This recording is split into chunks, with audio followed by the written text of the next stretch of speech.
Hello, I'm Isaac Hayes III, founder and CEO of Fanbase. And right now we're accepting investors in our $17 million round to revolutionize the future of social media. Today, for just $399, you can own 60 shares of stock in Fanbase at $665 a share. Go to startengine.com/fanbase and invest today. While the big platforms have grown too massive and disconnected from their users, Fanbase is building a platform where creators and users truly come first. We've already raised $8.6 million from everyday investors who believe in this vision, and now you can join them. This is your chance to invest in a social media tech company with over 1 million users that is disrupting media by allowing anyone to reach all of their following and monetize their content from day one. The market is changing, big platforms are failing to serve their users, and Fanbase is stepping up to fill the gap. Don't wait until it's too late. Invest now. Invest for yourself and your future. Go to startengine.com/fanbase and own the future of social media.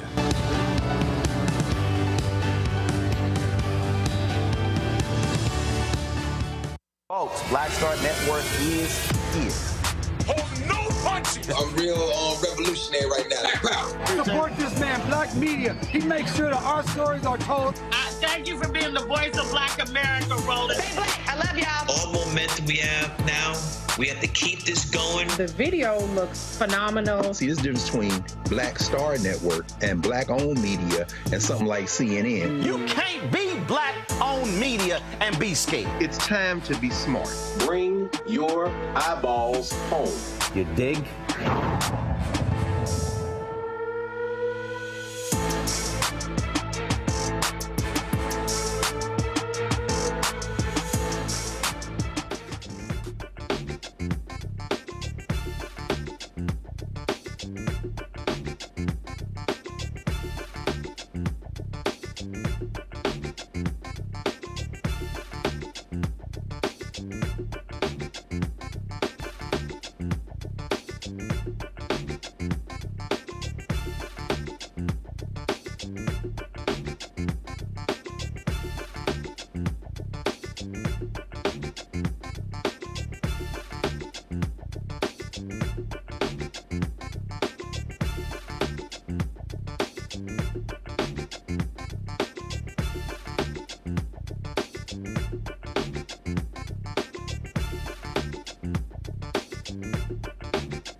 Today is Wednesday, March 5th, 2025. Coming up on Roland Martin Unfiltered, streaming live on the Black Star Network. Last night, we saw a liar do what he does best. Lie, lie, lie, and lie some more.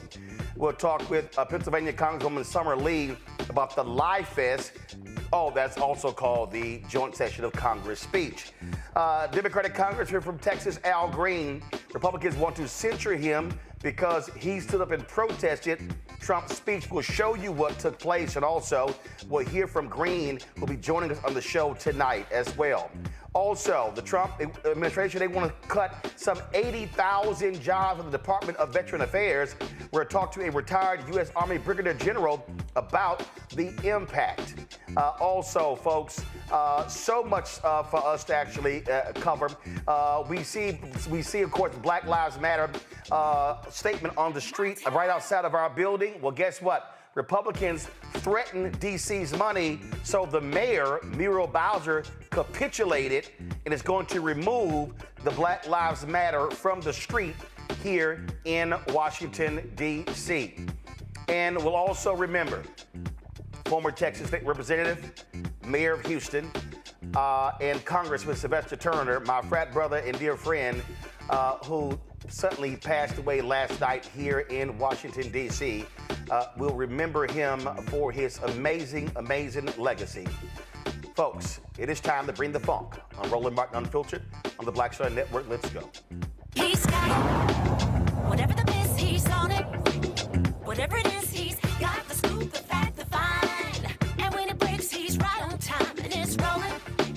Best believe he's knowing. Putting it down from sports to news to politics. Hey, y'all gonna use this? Entertainment just for kicks, he's rolling. It's on go, roll, roll, y'all. It's rolling Martin, yeah. Rolling with rolling now. He's funk, he's fresh, he's real, the best, you know he's rolling Martin now.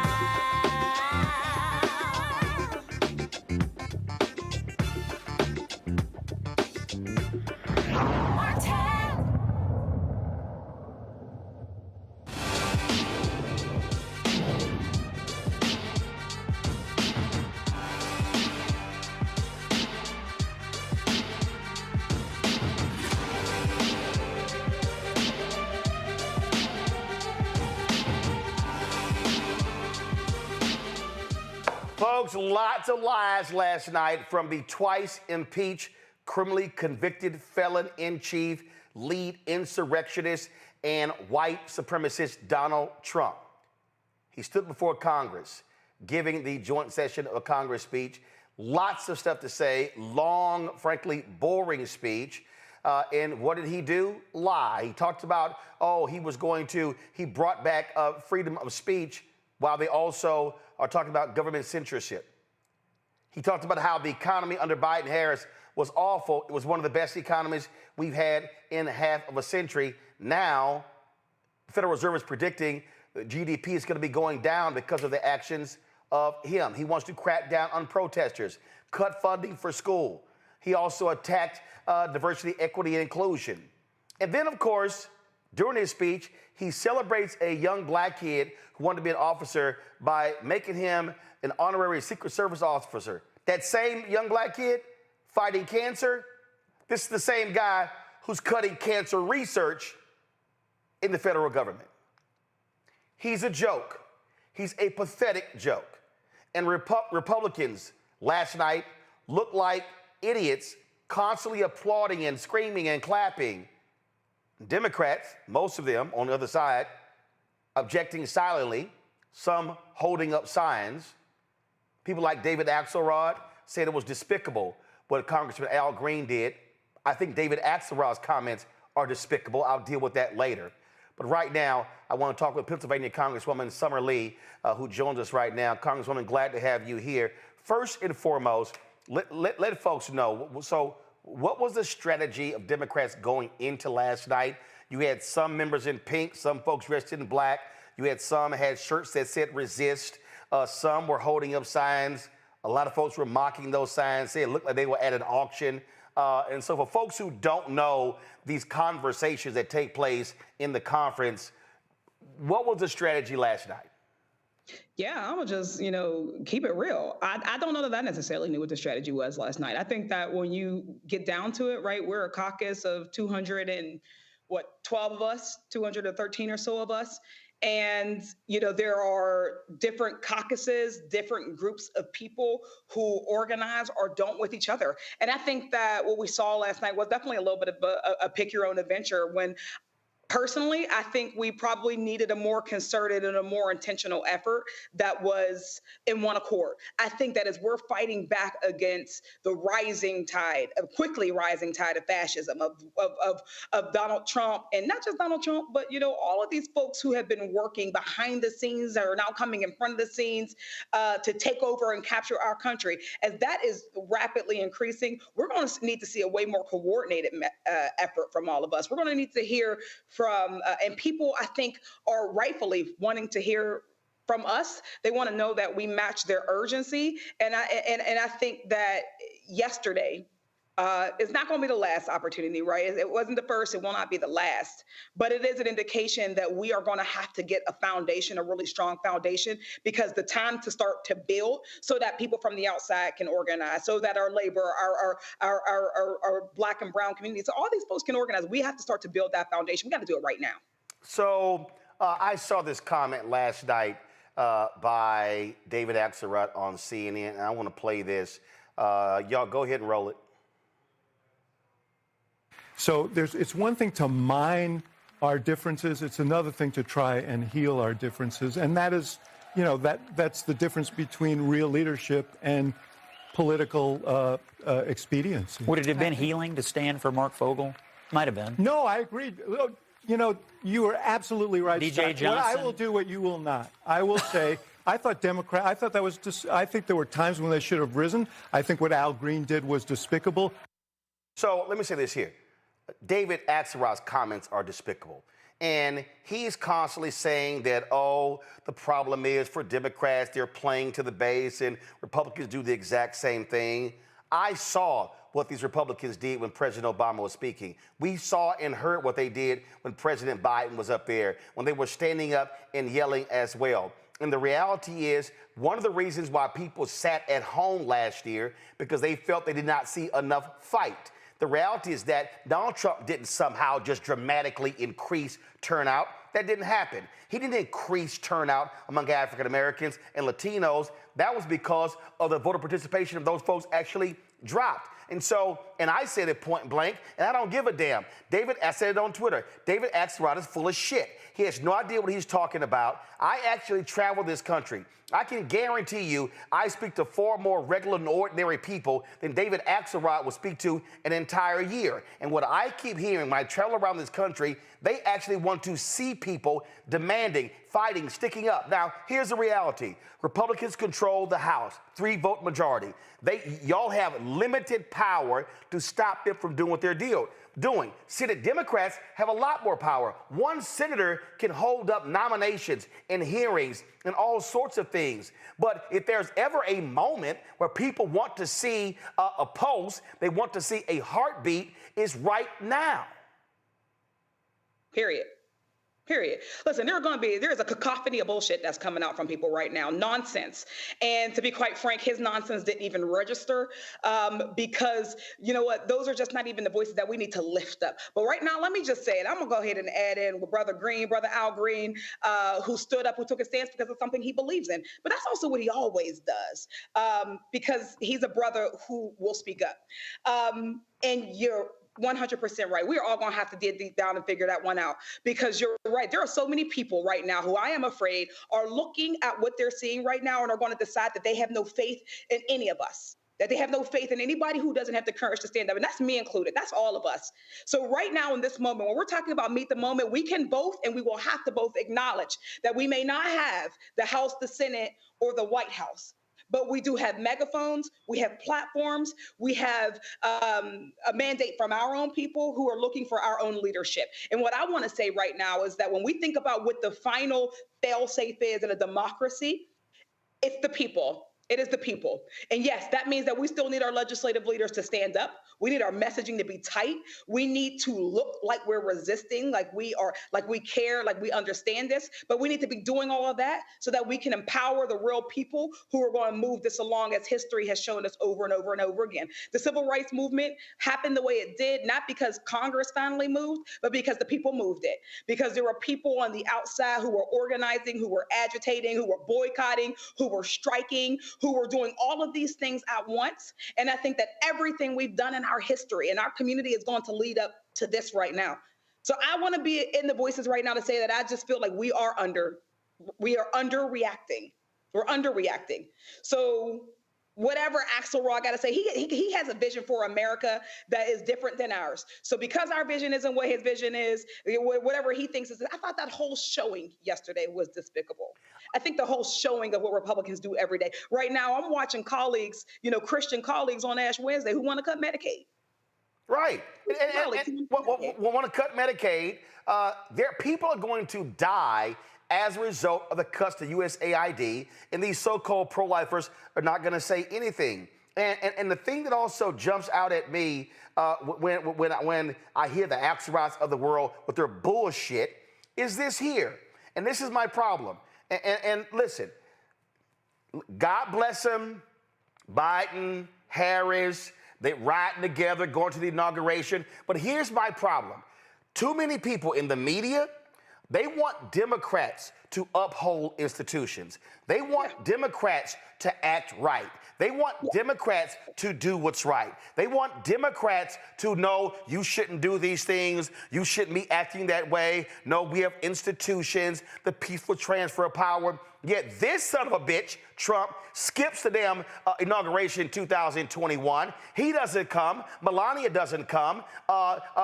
They don't come. They don't care. Oh, but they want to be treated with deference and respect. Okay? Last night was a return to the crime scene. That's what you saw last night. And when I sit here and watch these folks like, oh no, that's not how they should behave. That's not what's going on. Yet, when the right had the Tea Party protests and the Freedom Caucus, they were doing all of those things to Obama. And I'm sorry, when Michelle Obama said, when they go low, we go high, I'm like, damn that.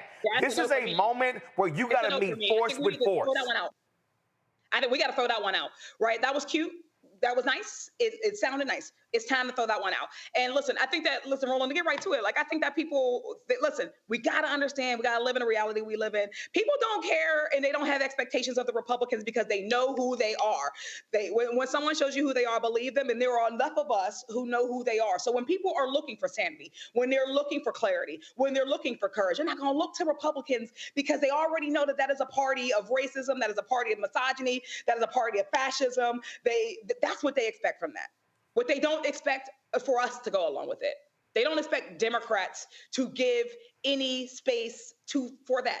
So we have to recognize that people are going to hold us to a higher standard. And instead of us getting or feeling uncomfortable with it right now, it's time for us to stand in it. It's time for us to say, listen, if the democracy relies on the Democratic Party, then that means that we, each and every one of us, the 92%, everybody, we need to hold the Democratic Party to the highest standard, because if it fails in its endeavor, then the democracy fails with it. That means that we need to hold our leadership to the highest standards. That means that we need to hold our institutions to the highest standard. There is very little room for mistakes, little room for us to slip, because if we lose the faith of these people, then we are never going to have the movement that we need to counteract the movement that the Republicans have been working on for decades. Yep. And they have been working on it for decades. So Democrats do got to we do got to grow a spine.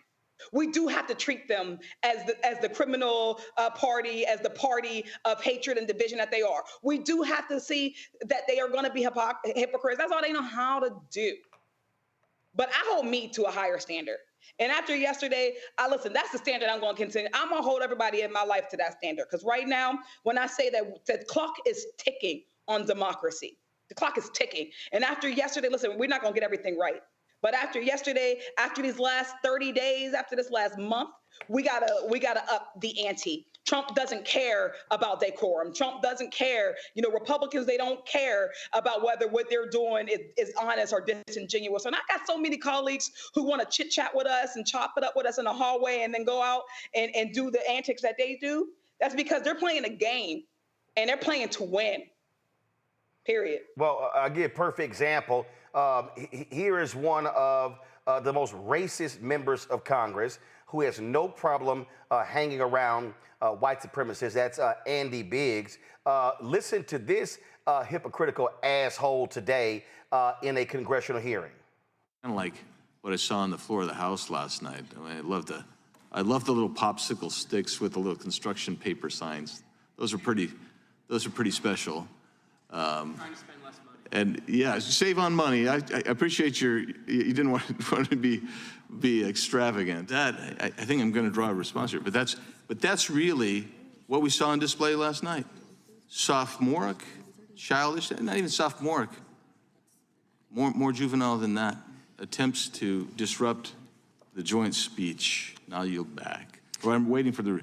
Gentleman yields back. The gentleman from Maryland is recognized. Thank you kindly, Mr. Chairman. Let me start with the digression to address my friend from Arizona. First of all, I'm delighted that we were able to show you what a nonviolent protest looks like, and I appreciate the fact that you praise people for bringing signs and popsicle sticks rather than steel pipes and Confederate battle flags and Trump flags to beat people up.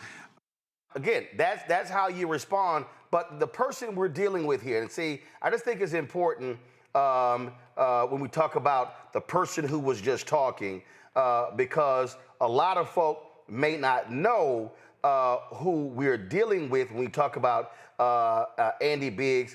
This is the same person. This is a piece that was in the Arizona Central. No biggie anymore for Representative Andy Biggs to hang with racists and anti-Semites. He participated in a Second Amendment rally that included anti-Semitic College Republicans United and the right-wing extremist Proud Boys.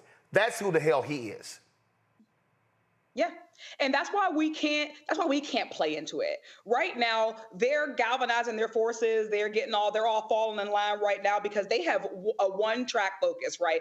Their whole entire focus and their whole entire agenda is taking over this country so that people like them can keep their advantages. They can keep their unlevel playing field because they know that if this is an equitable country, if this is a fair country, they know they can't compete. They know they can't compete with black folks who come from the bottom for real, pull themselves up by no bootstraps at all, put themselves through school or trades or whatever it may be, and are still finding ourselves in the same room as them. That's why they have to keep moving the goalposts. So we know what their mission is, but that means that we can't play into it. That means that we got to tighten up. I want to see us not punching left. I want to see us not punching down. I want to see us not kicking people out of our coalition who maybe don't have the same perspective of us. I want to see us looking to understand each other more because we're going to need it. Because when I say that we're in for the fight of our lives, I say if you don't see that from what they're providing us, then I don't know what's going to get that message across right now. We have very limited time, right? Democracies and backsliding, they don't last very long. History tells us that. So that means I don't care if you're black or you're brown or you're Muslim. I don't care if you are urban or suburban. I don't care if you call yourself a moderate or a progressive or a leftist.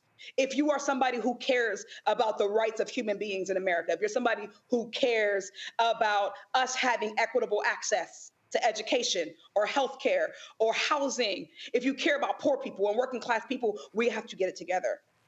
We have to get it together because these people are coming for everything that we have. Yeah, they're coming for that we have, and they're doing it in our face. And this same Representative Andy Biggs, along with Paul Gosar, go to my iPad, both of them refuse to sign a resolution denouncing white nationalism. That's who they are. And again, David Axelrod won't say that kind of stuff on CNN. He won't bring those things out. And the reality is, to your point, which is why we spent 3 years trying to tell people about Project 2025, that these folks, and people are like, well, we didn't think they were actually going to do it. They told you. They told us. They told you. They are circulating the memo to get rid of 80,000 people in the Department of Veteran Affairs. What they want to do is decimate this country. They want to shut down these federal health centers you've been talking about.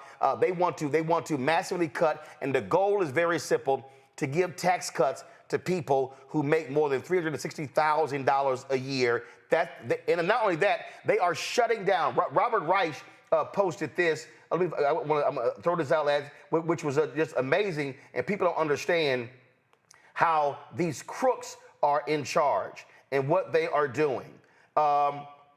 He posted this: Trump has dropped investigations and enforcement actions against 89 law-breaking corporations, 42 cases at the Consumer Financial Protection Bureau, 15 cases at the Department of Justice, 6 at EEOC, 7 crypto cases at the SEC. It's a new golden age for corporate criminals. That is who they are working for, Representative Lee. Exactly. Say it again. Because right now, again, we got to know who the people are, who the crooks are, and we got to know what they're doing. So I know there are a lot of people who are like, oh, yeah, you're pointing out the problems, but no. If everybody actually doesn't know the problem, people don't know that the reason why they're cutting Medicaid is because they want to give a billionaire a tax break. Everybody doesn't know that. Everybody doesn't know that they want to take food out of your baby's mouths so that their already billionaire friends can get another tax break. People don't know that Elon Musk is in the government right now so that he can mitigate and navigate his own conflicts of interest.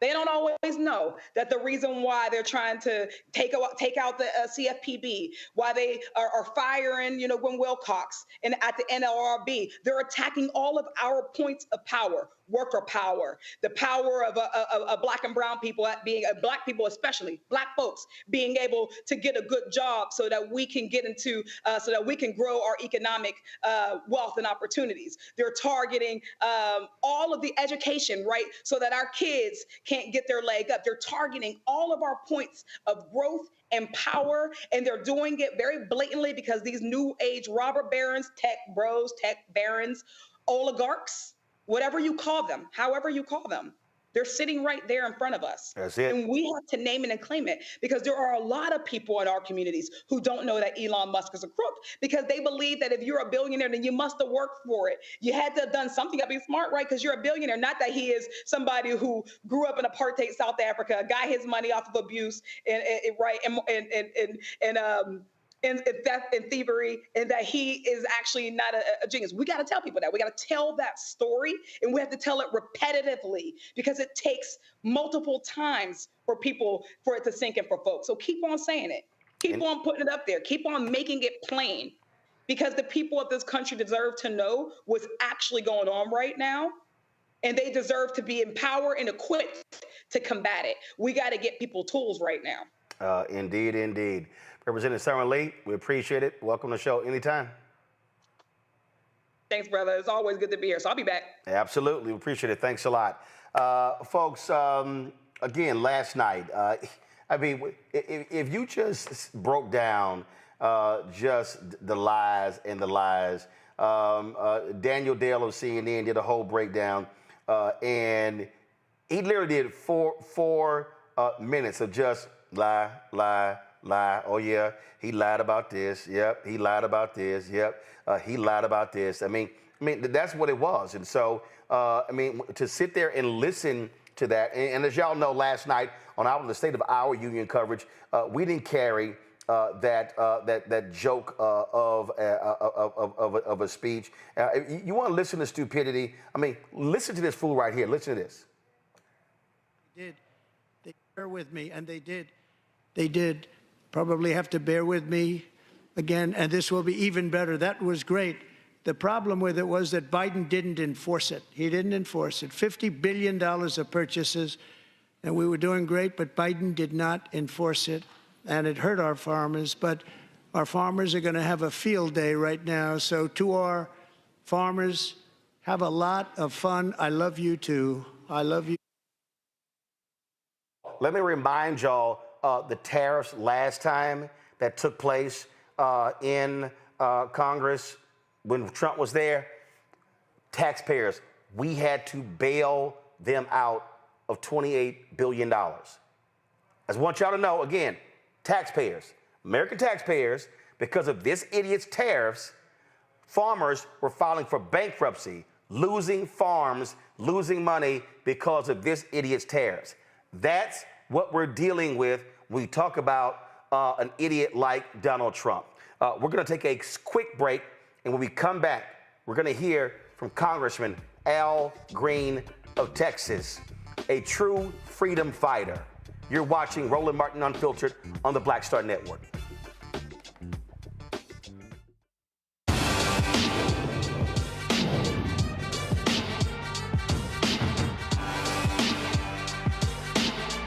Hello, I'm Isaac Hayes III, founder and CEO of Fanbase.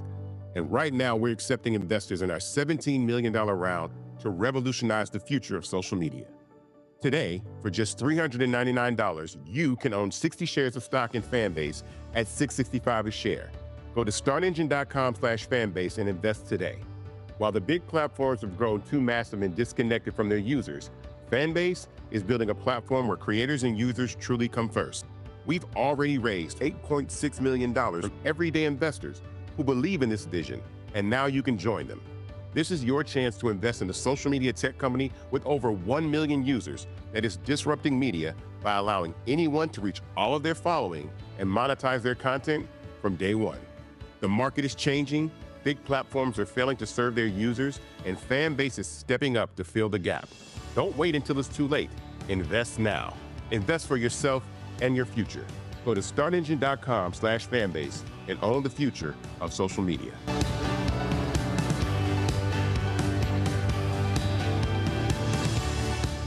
This is Tamala Mann. And this is David Mann. And you're watching Roland Martin Unfiltered.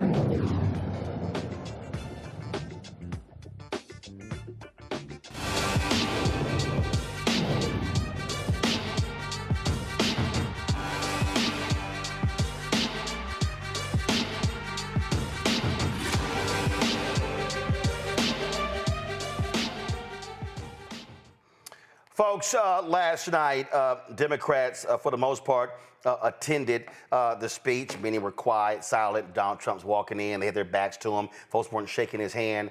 But when he started to speak, the twice impeached, criminally convicted felon, insurrectionist, and absolute lying narcissist, when he began to speak, there was only one member of Congress who had the courage to stand up and say, enough is enough. I am not going to sit here and be insulted by this man who returned to the scene of the crime that he led on January 6, 2021. This is what took place last night in the House chamber when Trump was talking, and Congressman Al Green of Texas said, I'm sick of this crap. We won the popular vote by big numbers and won counties in our country.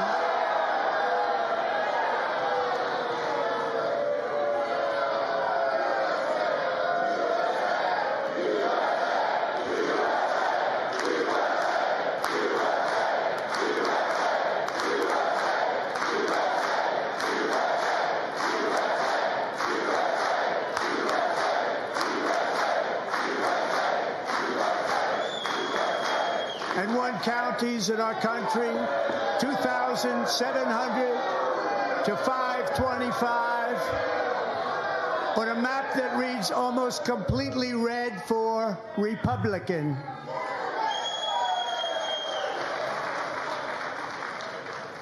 Now, for the first time in modern history, more Americans believe that our country is headed in the right direction than the wrong direction. In fact, it's an astonishing record, 27-point swing, the most ever.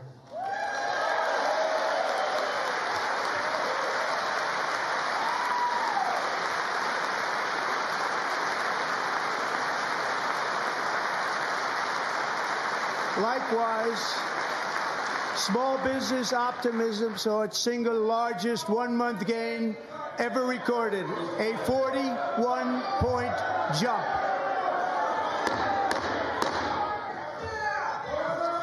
Members are directed to uphold and maintain decorum in the House and to cease any further disruptions. That's your warning.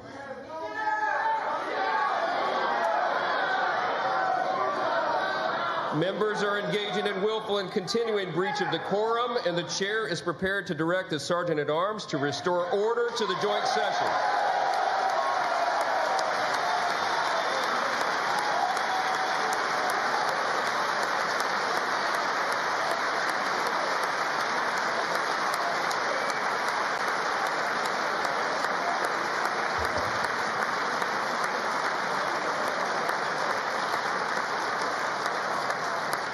Mr. Green, take your seat. Take your seat, sir. Take your seat. Finding that members continue to engage in willful and concerted disruption of proper decorum, the chair now directs the Sergeant-at-Arms to restore order. Remove this gentleman from the chamber.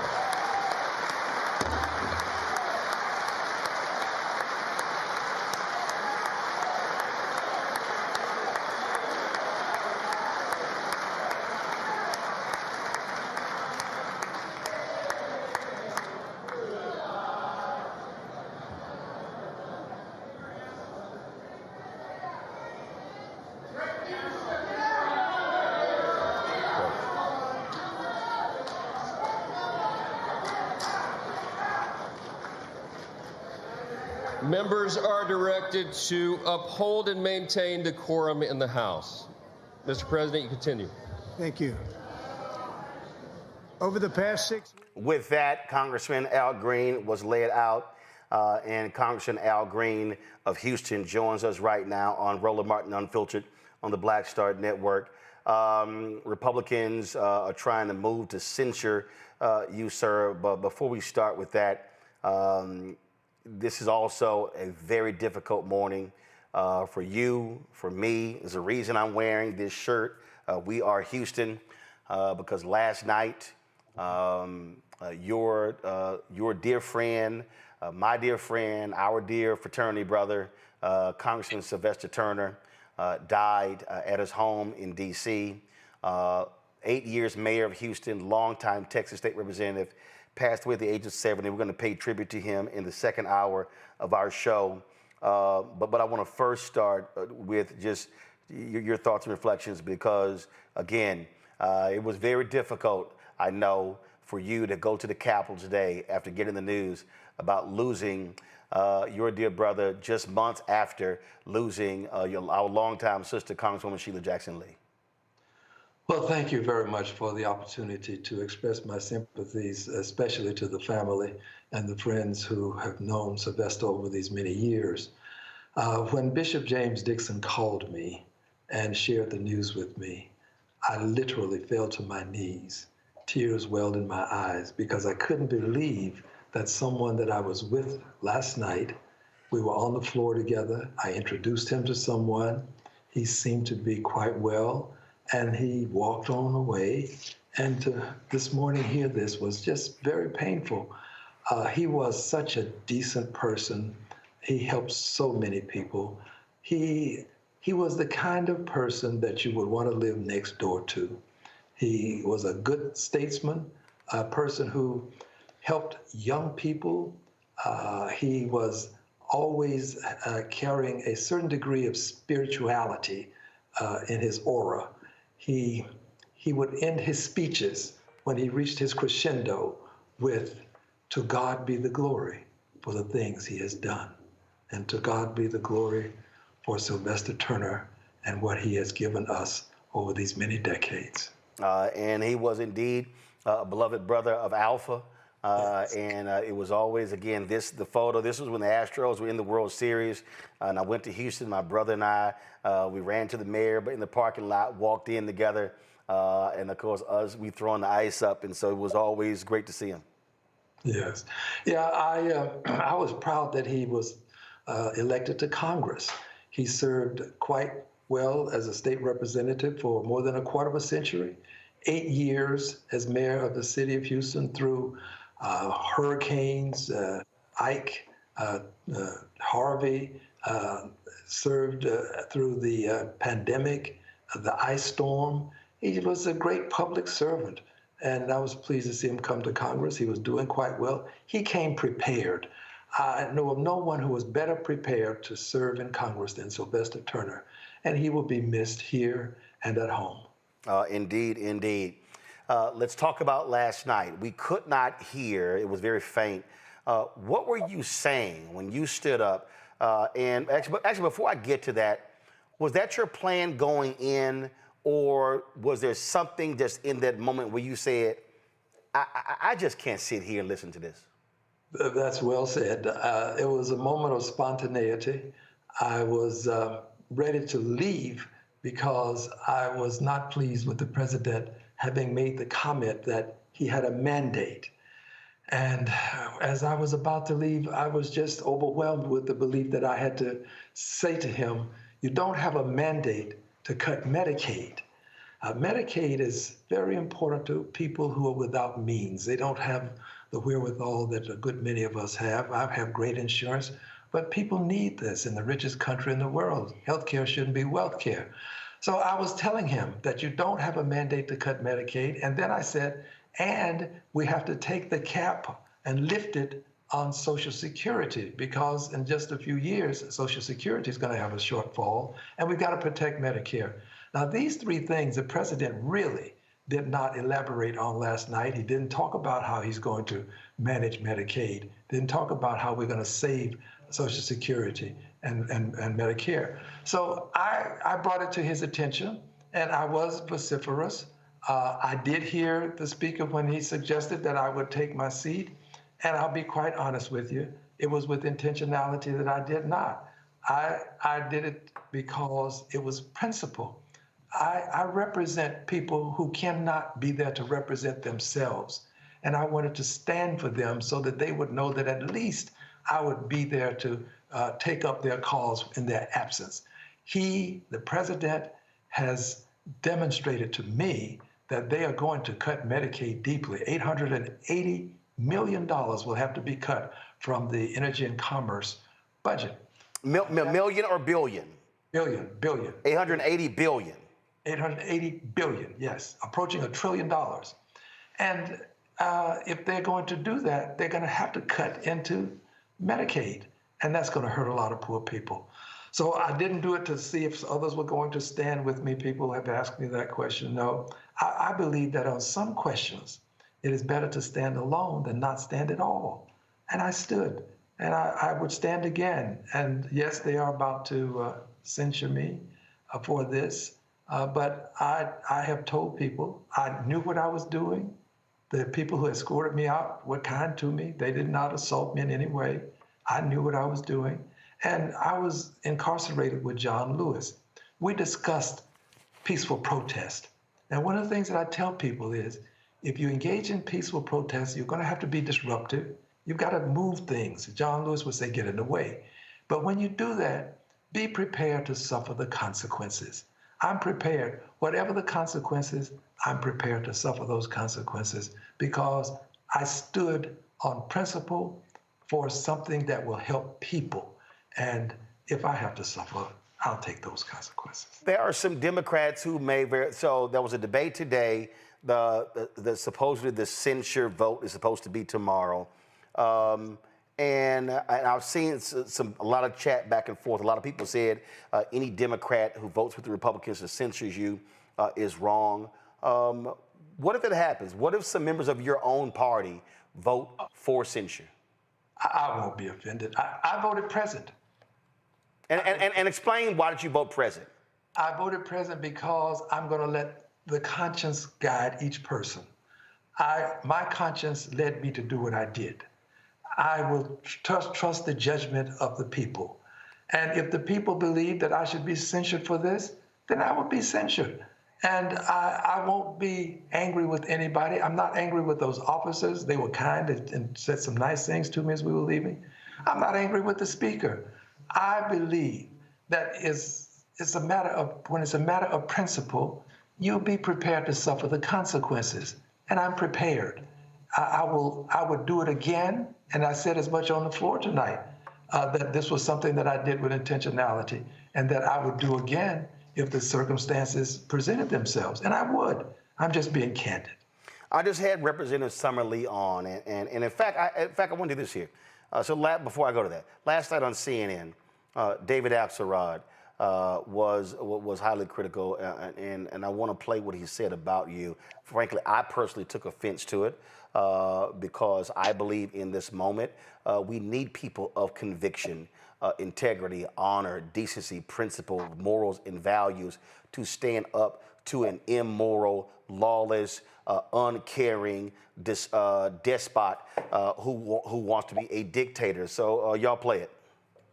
So it's one thing to mine our differences. It's another thing to try and heal our differences. And that is, that's the difference between real leadership and political expediency. Would it have been healing to stand for Mark Fogel? Might have been. No, I agree. You are absolutely right. DJ Johnson. What I will do what you will not. I will say, I think there were times when they should have risen. I think what Al Green did was despicable.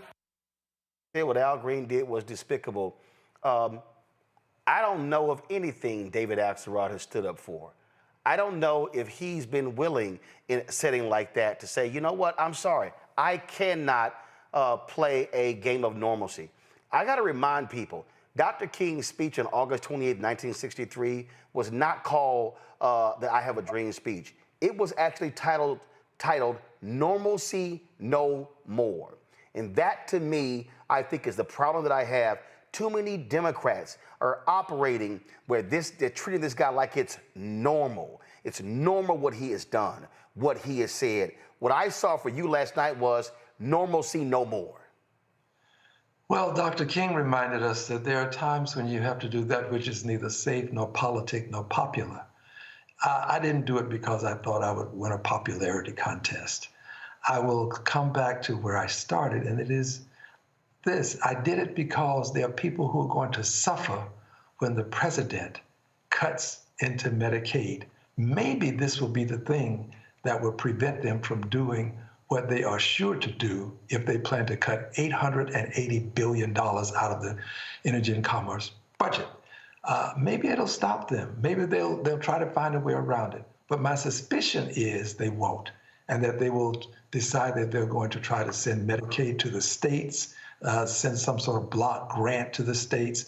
And Texas was offered $100 billion to expand Medicaid under the Affordable Care Act and rejected $100 billion to help poor people, people who are disabled.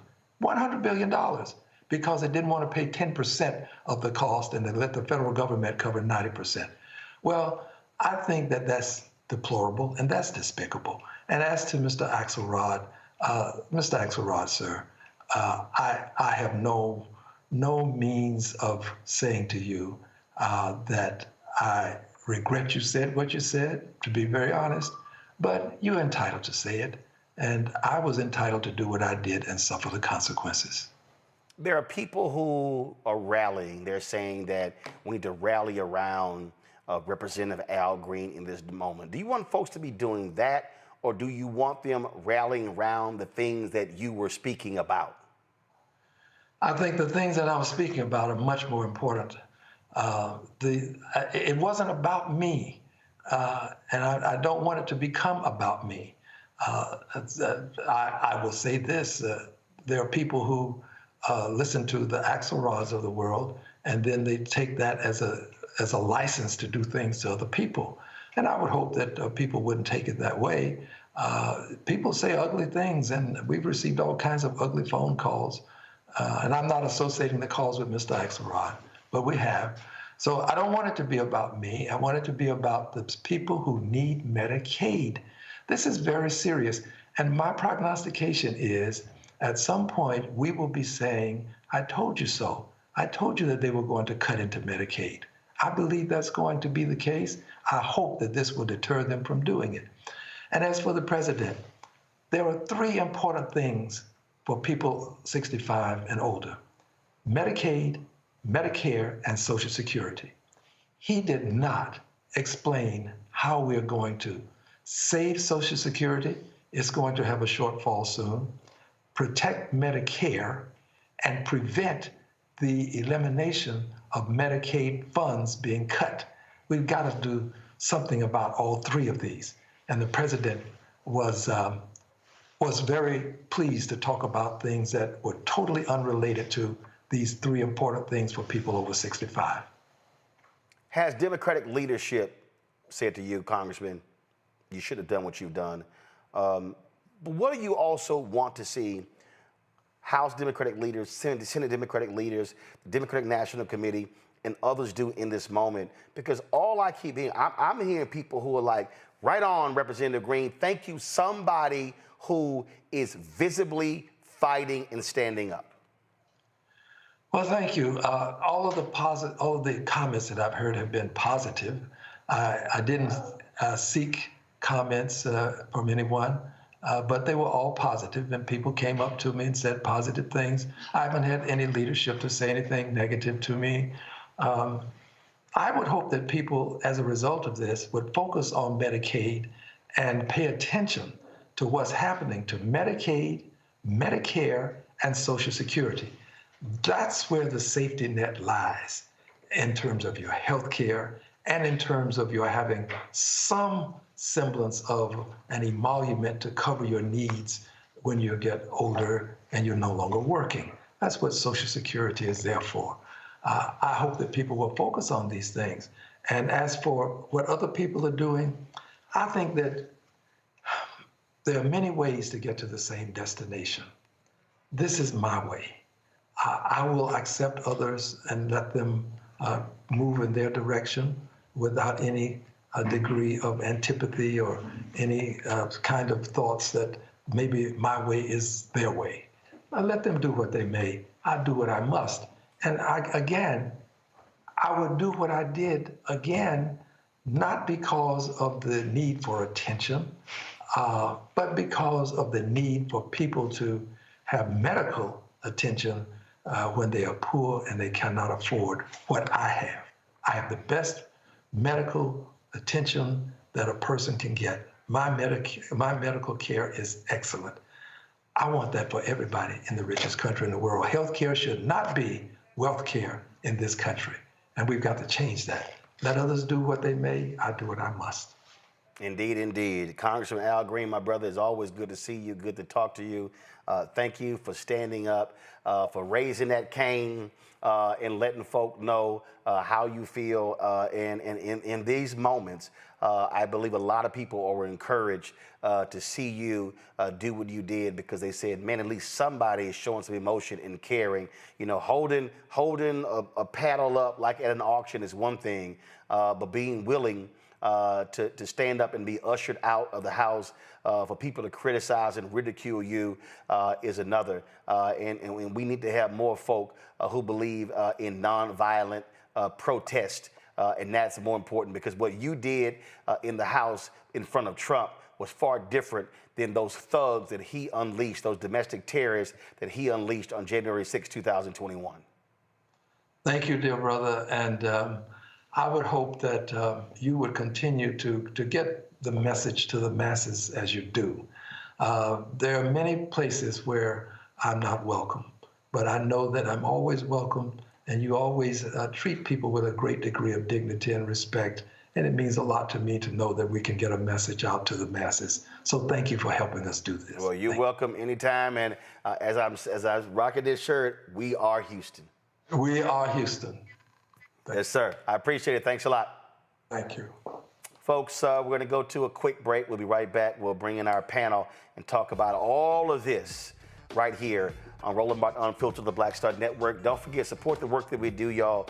I'm telling y'all, last night's event was major. I can't thank y'all enough. At one point, we had 250,000 people watching live. 250,000 people. The number, we got 11,000 watching live right now. All y'all on YouTube, y'all should be hitting that like button. The grandmothers and the grandfathers and the uncles and the aunts. I mean, we were in so many family group chats. I was blown away. 10 minutes into last night's show, we were at 64,000. It was unbelievable what took place last night. But we can't make it a moment. It must be a movement. And so your resources are critically important. Man, we raised thousands for Tiffany Lofton's Student Leadership Conference. We're going to give you the website because we actually want to keep raising money for that. So y'all do me a favor. Support. If y'all want to give us via Cash App. Cash App closed down our accounts. You can't give it to us direct. So here's the QR code through Stripe for you to contribute via Cash App. It's right there on the screen. And so pull it up right there. If you're listening, go to blackstarnetwork.com. Send your check and money order at P.O. Box 57196, Washington, D.C. 20037-0196. PayPal is R Martin Unfiltered. Venmo is RM Unfiltered. Zelle, Roland at RolandSMartin.com. Roland at RolandMartinUnfiltered.com. If y'all want to get that shirt I had on last night, don't blame me. I voted for the black woman. Here's where you get it. RolandMartin.creator-spring.com. Or go to BlackStarNetwork.com. We'll be right back.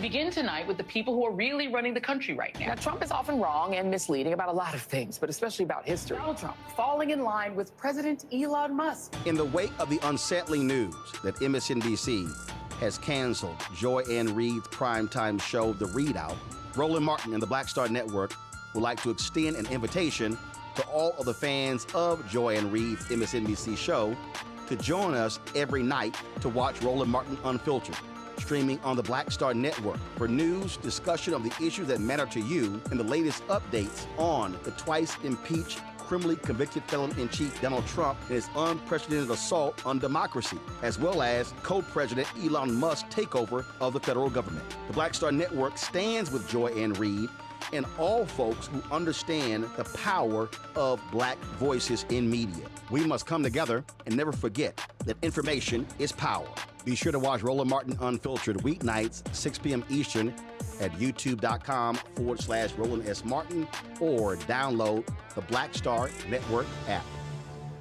This week on The Other Side of Change. Environmental disaster and systemic exploitation. From the wildfires in California to the unexpected snowstorms in the South. We are in the climate collapse. These extreme weather events are becoming more disastrous, and it is Black and brown communities that are often hit first and worst. Watch us on the Black Star Network, so tune in to The Other Side of Change.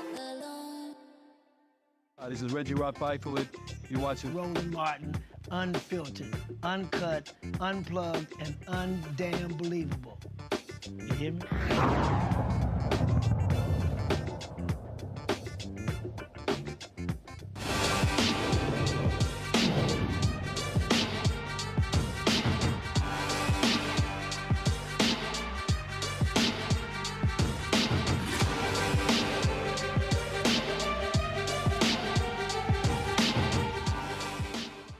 Bring my panel, Rebecca Carruthers, Vice President of Fair Election Center out of Washington, D.C., Daniel Blackman, former Biden appointee and founder of Renaissance 94 out of Atlanta, Dr. Julian Malveaux, economist, president, Emerita Bennett College, author of Surviving and Thriving, 365 Facts in Black Economic History out of D.C. Glad to have all three of you here. Rebecca, I want to start with you.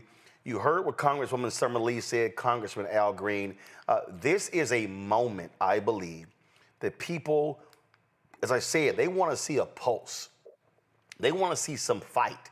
They want to see, frankly, Democrats. I've heard people, someone said to me, Democrats need their own Tea Party movement. That they want to see some folk who are willing to put something on the line and not play the go along, get along game.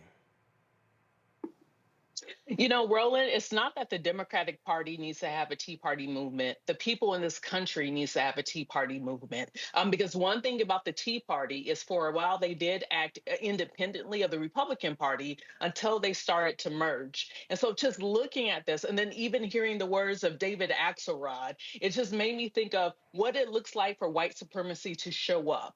You have Representative Al Green, who's standing in the gap in Congress, standing up to a president who is looking to go after the least of these in this country, who is looking to do things that many Americans do not support and other folks find to be corrupt. And some of the courts have said it is illegal or unconstitutional for some of the president's actions. And you have someone who is willing to stand up. But then you have David Axelrod, who directly benefits from white supremacy, who directly benefits from the system. He is more outraged and is calling out the person standing up in this moment, rather than the outrage of the proposed budget cuts to Medicare, to Medicaid, to Social Security that this president has outlined. And then finally, I'd like to say, Roland, congratulations on last night. I want to point out the reason why it's so important in this moment. Last night, you kept referencing Nehemiah and building the wall. Being a good Christian girl who was raised Kojic, one of the things about the story of Nehemiah that keeps coming to mind is there's a constant refrain in the book of Nehemiah and talks about, and the people had a mind to work. So it's not even about the Democrats right now. It's about the people. As the people, we have to have the mind to work in this moment and move forward and force lawmakers to do right for this country. Absolutely, absolutely. And so it was a great night, but as I keep saying to people, we have to build upon what took place last night and not just see it as just one thing. Daniel, again, this moment that we are in, when we look at these cuts and we see these polls and people and Trump stuff, oh, the American people love what we're doing. Folk are about to find out how they're going to be impacted by these massive cuts in these changes, and this is not a moment for people to be silent. Not at all. And Rebecca stole a lot of my thunder. I do want to congratulate you, Roland. I think last night was a part of what I think people have been waiting for.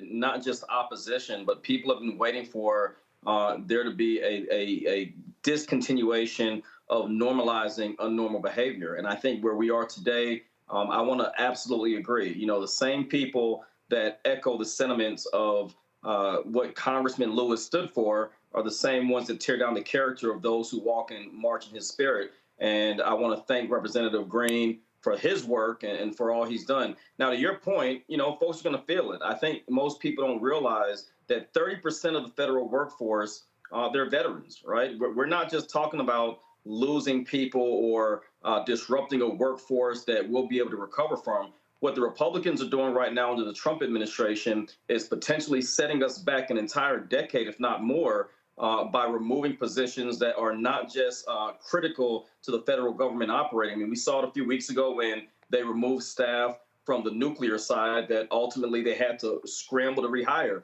We're not going to have a my bad moment long enough for us to be able to recover at a scale that this country won't feel it. And I'll tell you right now, if we continue in the trajectory that we're going, it won't just be an economic challenge. It'll be a national security risk across the board, not only with our federal government, but it'll tremendously impact the way we're able to respond. We're going in to one of the largest projected hurricane seasons we've seen in a long time. And you look at what happened with Noah and them cutting a significant number of individuals that work. I think the number is somewhere around 80,000. I mean, I don't think people understand. This is the 20-year anniversary of Hurricane Katrina. Imagine if we faced another Katrina with a lack of first responder emergency management and individuals that can respond to this capacity. We're going to find out really quickly how essential those workers are. Julianne? Roland, first of all, again, I want to echo my fellow panelists in congratulating you on last evening. I was toggling between you and I was halfway watching that man, halfway. But brilliant evening and right on time. And I hope that people will, of course, subscribe to the Black Star Network. 250,000 was a massive accomplishment, and we need to see a lot more of that. Who else is telling the truth out here? The fact is the truth is not being told. And so, again, thank you for that. Now, this man came in saying that he was going to contain prices and lower inflation. Everything he has done since he got in has been inflationary. Tariffs are inflationary. When you put a 25% tariff on Canada, a 20% tariff on China, what you're saying is that the goods are coming in here priced over. Now, some manufacturers will eat it, but many will not. Why should they?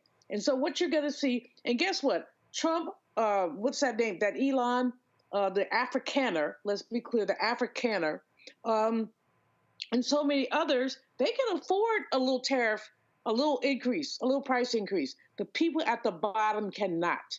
And that's what we need to continue to emphasize, as Reverend Barber did last evening. The people at the bottom cannot afford to absorb 20% price increases.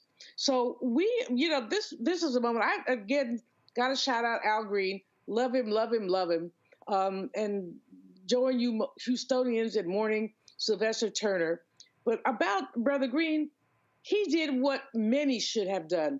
And David Axelrod ought to be ashamed of himself. How dare he? How dare he call anybody disgraceful. The disgrace is that this white man, let me say it, this white man, this Clinton collaborator, has never been on the side of us. And so now he comes out and calls somebody disgraceful. All he does is amplify his own disgrace. Last evening was a call to action for us. It was reminded us that we have everything that we need to resist. I'm reading this book now that talks about Woodrow Wilson. I don't know why I'm reading this. I guess I have to. But reading this book of Woodrow Wilson's civil service and the betrayal of Black people. And as I'm reading this book, I'm thinking we've been here before. And that's all I have to say. We've been here before. So people, we need to, it's Women's History Month. We just came out of Black History Month. We have to have the resilience of a Mary McLeod Bethune, the brilliance of a Sojourner, of a Harriet. We have to be clear that we will not go back. We have to be like Sadie T.M. Alexander, my personal shero, first Black woman to get a PhD in economics, so you know I loved her. But one day, she was walking across the Penn campus. She asked a white woman, "Where is the building?" The girl told her she didn't know. Sadie ended up, after a few minutes, finding her classroom. When she found the classroom, the white woman, I said woman, I'm behaving, was sitting in the front row and smirked at her. She wrote in her diary that night, "I am so alone, God, all I have is you." Black people, all we have is us and God. All right, folks. Thousands of jobs, some 80,000 jobs in the Department of Veteran Affairs are at risk of being slashed, according to an internal memo from the Trump-Musk administration obtained by the Associated Press. The agency that provides health care for retired military members plans to cut those jobs. Again, 80,000. Those job cuts are going to affect employees as well as the VA, as the VA scaled up to its workforce during the Biden administration and to accommodate veterans impacted by burn pits under the 2022 PACT Act. Trump lawyer Alina Habba told a reporter, frankly, how they really feel about veterans who work. The president is starting to think about maybe some of those veterans who worked for the federal government and maybe what the administration can do to at least help salvage their lives. Well, as you know, we care about veterans tremendously. I mean, that's something the president has always cared about. Anybody in blue, anybody that serves this country.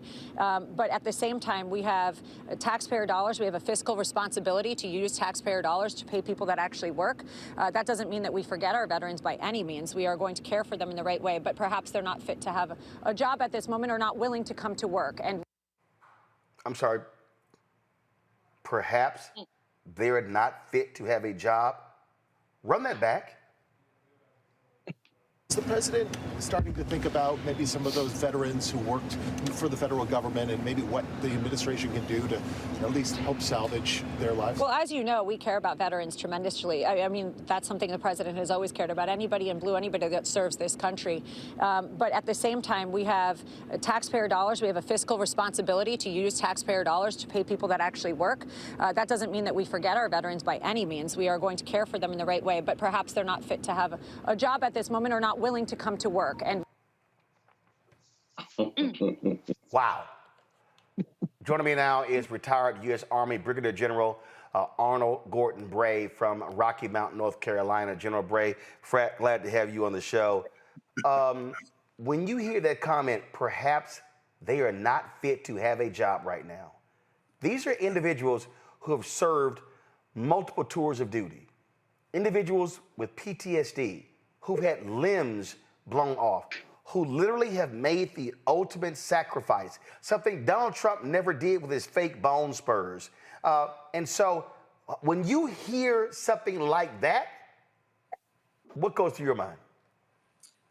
Thank you. First of all, I'm going to join the rest of the crowd in giving you some props for what you've done in 06.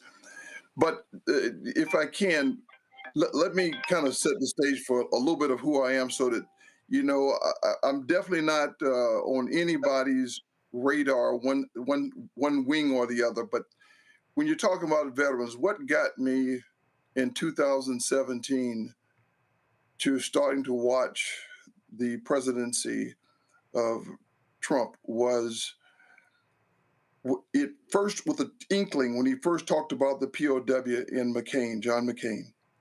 I said, okay, well, he's a political opponent. And so maybe that was a misstep. But then when he told a friend of mine, Mark Milley, at the World War II landing sites, because the weather was inclement, I don't have time to go look at losers. And then when he told Kelly at his son's graveside what was in it for him, I knew that one of the values of loyalty, duty, respect, selfless service, honor, integrity, and personal courage that was ingrained in me, and regardless of service, some of those characteristics,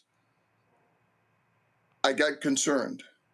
What I see now is a person who is trying to use business propositions for people who have put their lives on the line, and let's be fair, lives and families on the line for the idea of this nation.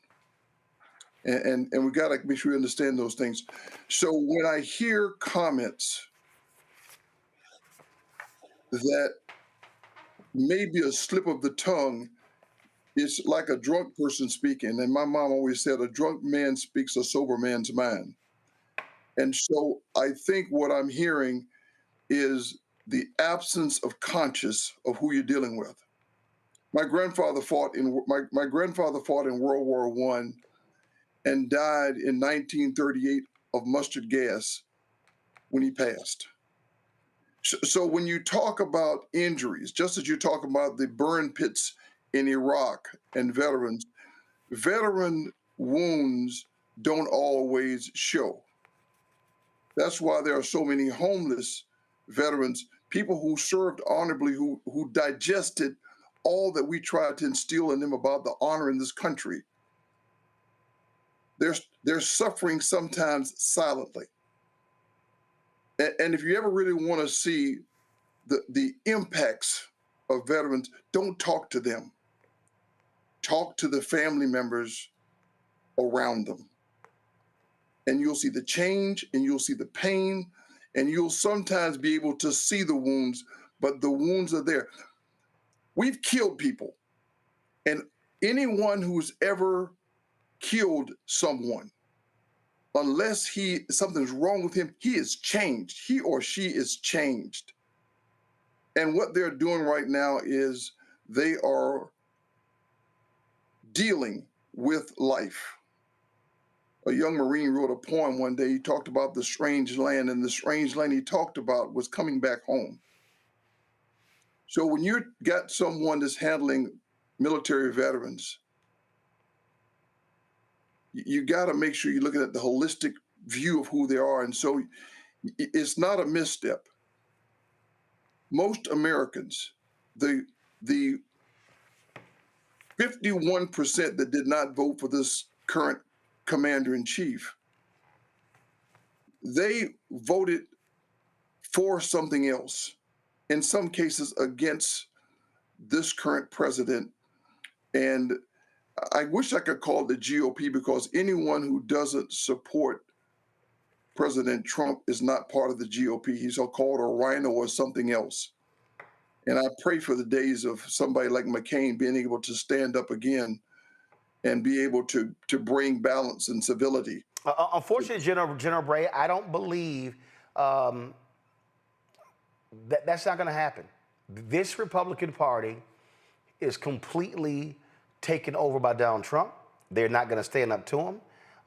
One of the weakest, most pathetic, feeble, impotent individuals I've ever seen was the person who people thought was going to follow in McCain's footsteps. That's Lindsey Graham. He is totally capitulated. He kissed so much Trump ass, he walks around in brown face. And they're not going to do it.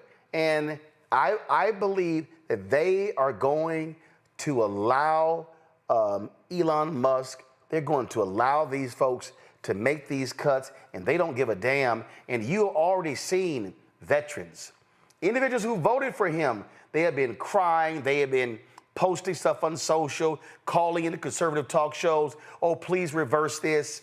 Guess what? That's actually what they voted for. Many people thought that, no kidding, nobody could be that extreme. And let's be fair, many of them actually voted against Kamala because she was African American and a woman. And the worst part about it is there are some people who were African American themselves, and the male 20%. I hope you really realize you didn't study her well enough to know she was. She was actually the most qualified. I'm going to say this again. Kamala Harris was the most qualified candidate for presidency since George Bush the first. Her preparation for world leadership was there. And so we didn't let her be who she was, and we didn't promote her for the holistic view that she carried for this nation and the fact that she's a product of this nation. But so that's my shout out to her, and thank you for being who you were and for putting your name in the hat to be our president. So, but I'm a member of the 3M Club. That means Mandela, Malcolm, and Martin, of course. Those three people carry what I carry with me, both to combat and as a citizen that Ronald Dellums described me with more power, because now I am a civilian citizen of the United States. And so now I have the opportunity to, one, speak without denigrating my commander-in-chief, but rather talk to my commander-in-chief as a citizen and provide hopes with providing him the idea of those three. One is I carry the hope of Martin. I carry the belief and fire and fight of Malcolm to not rest because. And of course, Mandela makes me say for a moment, I need to make sure that I'm willing to forgive and move forward. Now, I know that's not necessarily in vogue with a lot of my friends, but that's what I think you're going to have to do, because otherwise we're going to be in gang warfare. We're hearing it. This last night really just stunned the crap out of me, because we got folks talking about embarrassment and talking about how it was an embarrassment. The reality is that in some cases they are reaping what they have sown since McConnell stood up, and before Obama ever took the mantle as commander-in-chief, he said his whole job was to ensure he's a one-term president. That, in my mind, was the greatest trigger of change in our politics from an overt level. And so now you have the folks right now who are trying to be vindictive in their minds because they think this is something new. But if you look at the persons who looked at Obama and called him a liar in public and chanted him down or tried to chant him down, but because President Obama would not succumb to the platforms that they wanted him to represent, he tried to lead a nation. And even those that pushed against him cannot deny the civility that he brought to the position. He was a commander-in-chief. Like him, love him, whatever. He was a commander-in-chief, and he listened to his staff, and he made decisions. That's what you really want to have in a commander-in-chief. And oh, by the way, he never made it about him. It was about the nation, about our people. And for those that don't know, the greatest increase of dollars to our military forces actually occurred under President Obama. The increases you'll see now, and that happens under most of the administrations that are not Democratic, they have been for that part of the funding that goes to systems, and systems mean businesses. What are you? I mean, look, y'all have chat discussions, all kinds of stuff like that. What is being said among veterans with what they are seeing right now? Yeah, there's an element of concern from many veterans, because what people don't realize is that when you first join the military, you take an oath of allegiance to the nation, and part of it says, to the President of the United States and to the orders of the officers appointed over me. After you get more senior and you actually get into a position of authority, and it's the same one, by the way, that the congressional leaders take, it's a oath of office, and the president's name is removed and it's to the Constitution of the United States. And so what the concern is that those who believe that, and I'm going to use the adage most Americans know, mine is not to question why, mine is but to do or die, that dies after you have been matured in the service and you understand ethics and leadership, and you've been trained to understand those things. So all of a sudden now your oath is to the Constitution, and the idea is that what you will do is you'll use common sense. You'll use the Constitution and an understanding of the Constitution. I read the Constitution once a quarter. I read the Declaration at least once a month, because those are the foundational documents that drive my thought process, that give me that hope I talk about from Martin, that talks about, it's the same document that every time if you listen to folks like Martin Luther King Jr., he uses that source document for this idea of a nation that we're supposed to be. We are a great experiment, still in production, still trying to validate some of the ideas and thoughts. But we are still in this experiment, and we are still able to use those ingredients to go forward. So that's what I use, and that's what many of our veterans are concerned, that some of our people in formation are still thinking theirs is not to question why, theirs is but to do or die. And they're in leadership positions.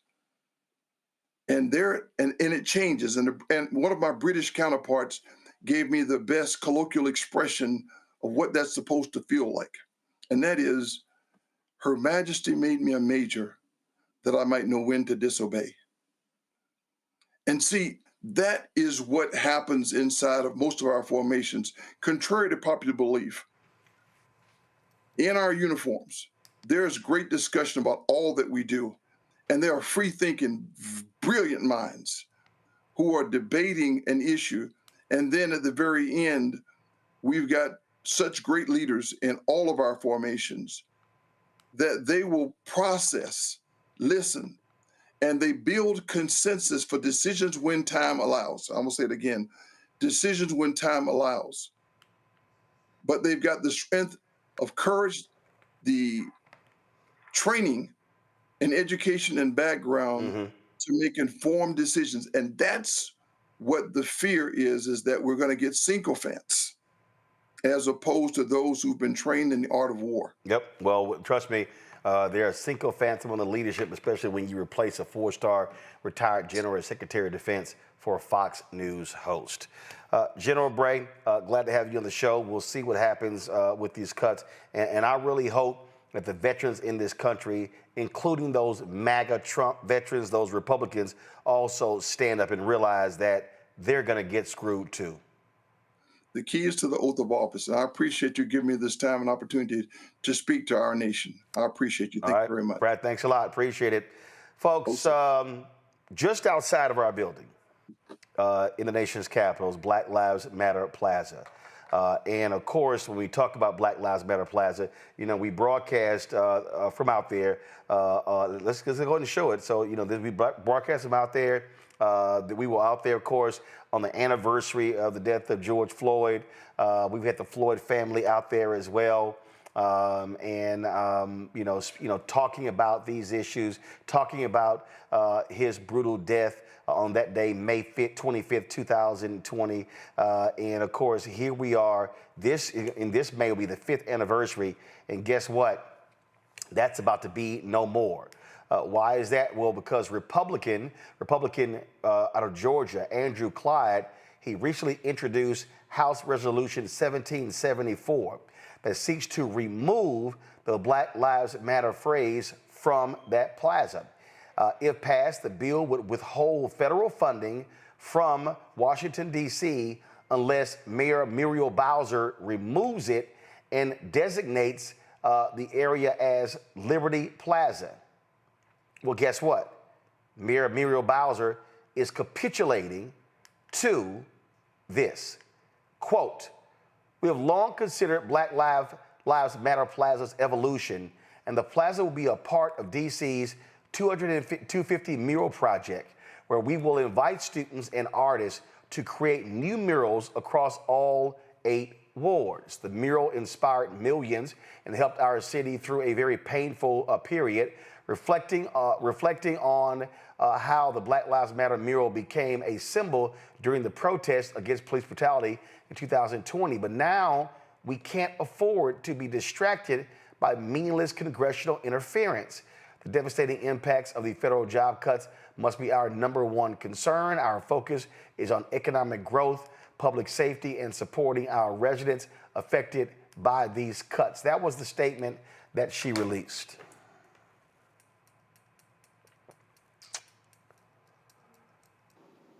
I just got to go ahead and say it. That's a bullshit statement, Mayor. It's a bullshit statement. What you should be saying, Mayor Bowser, is Republicans, how dare you always talk about big government? How dare you always talk about local control? And now you want to tell the residents of D.C., who are not a state, who are taxpayers, who give their lives to this country, you're now telling us how we must conduct ourselves in this country.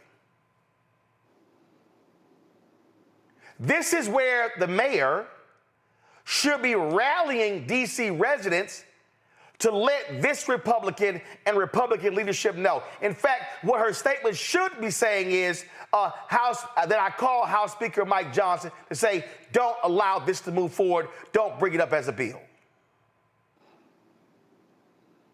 This is the capitulation I'm talking about. Liberty Plaza? That's what they want? And that's the statement? Now, well, you know, the job cuts are #1 priority. I understand #1 priority.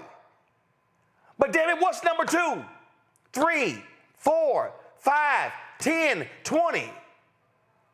What about the dignity of standing up for something? And let's be real clear, that wasn't meant to be temporary. And we know that. We know this. What this is, we gonna make y'all do whatever it is we want y'all to do. Bend over. Do what we want. We can run it. That's all this is.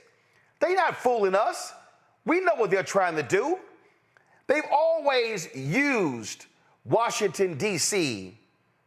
for their own purposes. They've always done that. And see, when I think about my native Houston, this is just outside of my high school, Jack Yates High School, where I graduated from, where George Floyd graduated from. And what they are saying is, so this is one Republican from Georgia telling D.C. how it should operate, and the mayor, we're just going to go ahead and give in. I'm sorry, Julian. I expected more fight from Mayor Bowser than this. You know what, Roland? So did I. I understand where she's coming from. I'm extremely and profoundly, as a D.C. resident, a victim of gentrification that I've called the mayor out on a number of times because she never met a gentrifier she didn't want to slow dance with. I'm disappointed. I do understand her reasoning. $300 million on the line. The district's finances are funny. She did go and kiss the Trump ring. And she welcomes workers back down to downtown, which has been relatively deserted at times, like lunchtime when, our restaurants, depend on patronage. But I think she had other options. I don't think she needed to capitulate so quickly. And I think the capitulation really speaks poorly as we look at the other mayors who were have been called in. Brandon Johnson from Chicago, Eric Adams has already capitulated just to stay out of jail. That's another story. The other Brandon from Baltimore, but the sanctuary cities mayors who are also being asked to capitulate, and some of them will and some of them won't. But here's what we know. If we all capitulate, we have nothing. And so, as I said, I appreciate Mayor Bowser, but I'm disappointed with her action, especially taken so quickly. Why you have to do it right now? Can't you wait a minute, girlfriend? Come on. Oh, but Rebecca, something at least deserves some kind of pushback, not just, oh, okay. Exactly. Shout out to Councilmember Robert White, who actually spoke out about this last night in opposition to the mayor's decision. Here's the bottom line. To tell me that my Black Lives Matter is only temporary, to tell me that my Black Lives Matters is just a mural within the city that has so rapidly gentrified since I've lived in D.C., and to where it's no longer Chocolate City because the rapid violence of gentrification in DC. I think that's what people need to understand, that gentrification is not just displacement, it is violent displacement.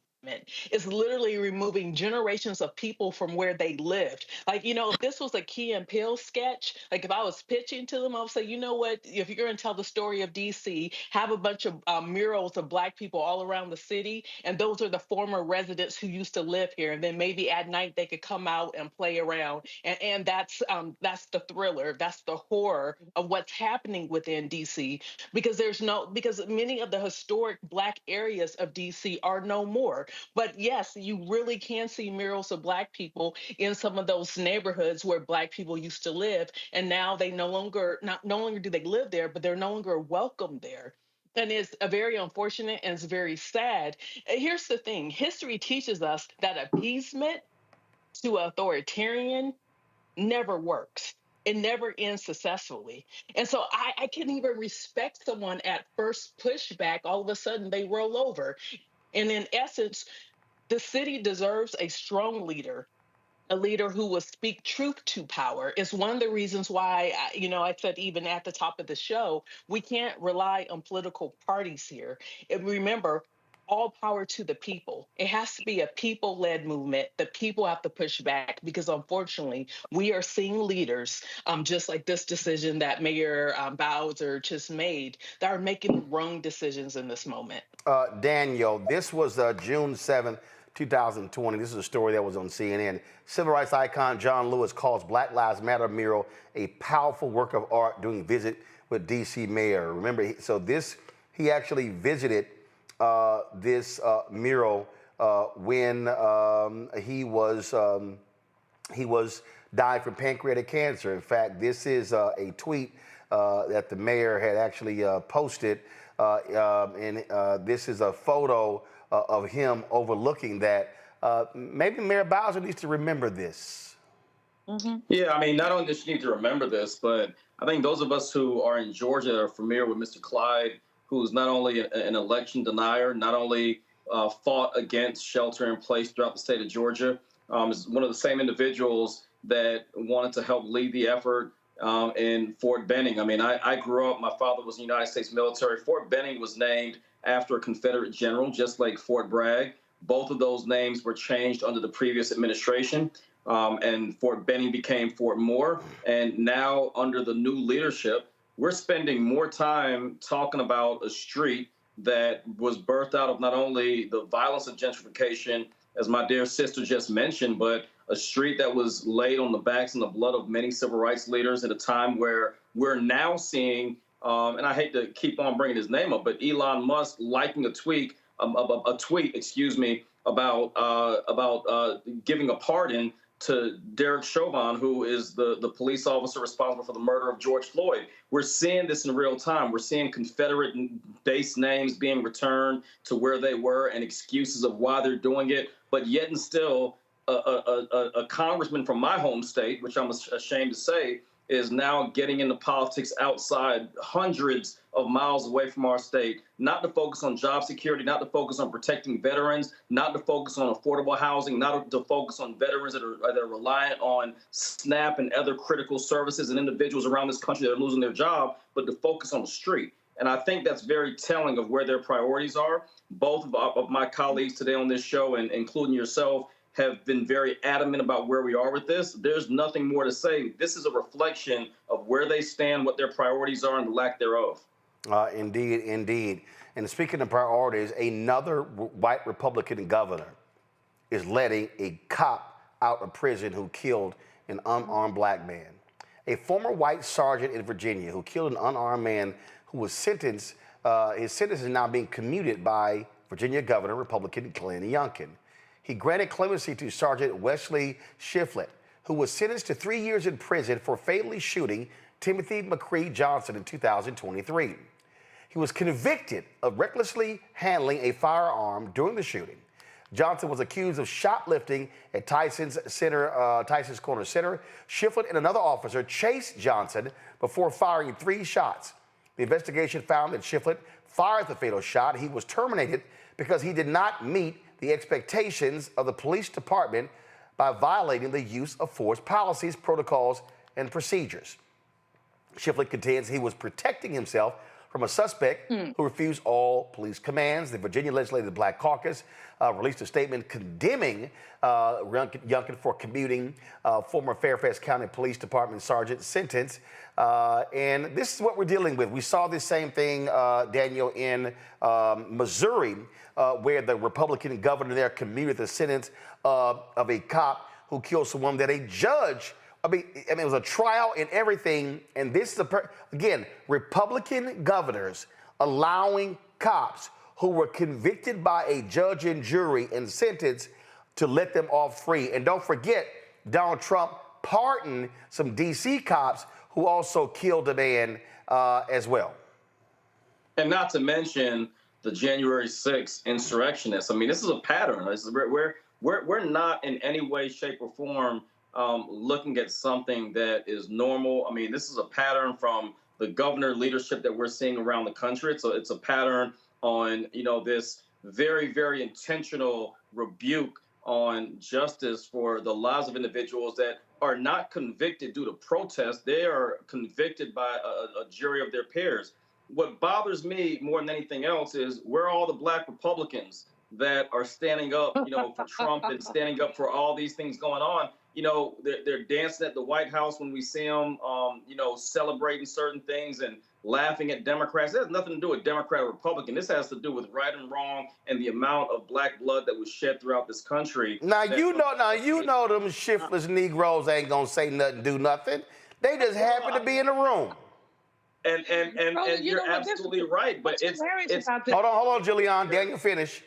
Yeah, but I'll finish really quickly. And I know that, and we share the sarcasm in that. But the challenge that I'm having is that we're seeing this in real time, and whether it's in Virginia or it's in Missouri or it's the January 6th situation, I mean, this is a playbook that they're using that I think until we see a legitimate stance against what's going on, we'll continue to see governors around the state do the same thing for cases that we might have forgotten about, but we'll see these things happening more frequently.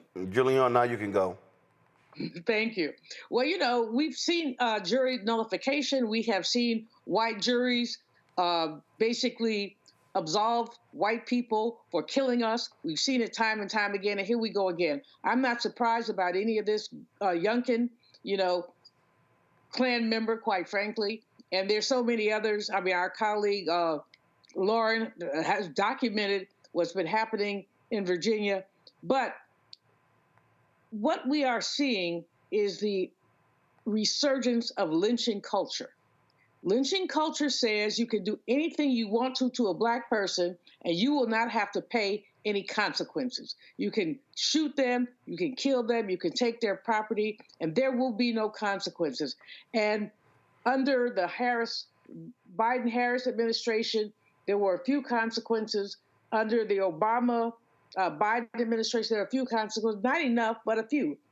Now, this orange man, this convicted felon, rapist, etc. He's saying, I want to absolve all of that. I want to go backwards so that in our history books, this will not be reflected. So we're not surprised. We're chagrined. But I'm happy that you segued this from the Black Lives Matter to this, because basically what they're trying to say to all of us is that Black lives do not matter. And we got time enough for them. We will resist. We will resist. Rebecca? You know, listening to both Dr. Julian's point and to Daniel's point, what's concerning me is that we're seeing these folks play in our faces and using white supremacy to do so. It's almost like they want to bait us and get us angry and get us out in the streets. And then you know, I saw something on social media saying, you know, if there's enough, if the fire is turned up and it's hot enough, where people start protesting, especially now where there are a lot of anti-protesting laws on the books, not just in the South, but across this country.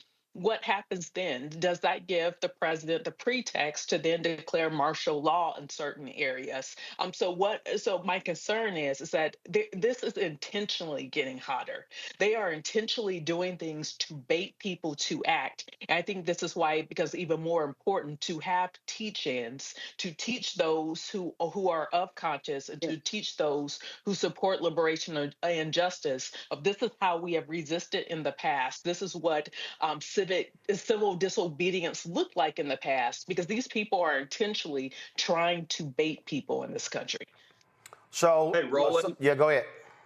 I just want to say really quickly, I'll keep it short. Let's not forget that a month ago today, Jackie Johnson, who's the former DA on the Ahmaud Arbery case, her case was dismissed in the courts in the state of Georgia. So we're not just talking about law enforcement. We're talking about district attorneys and individuals that were tasked to do the right thing, getting off in these same instances as well.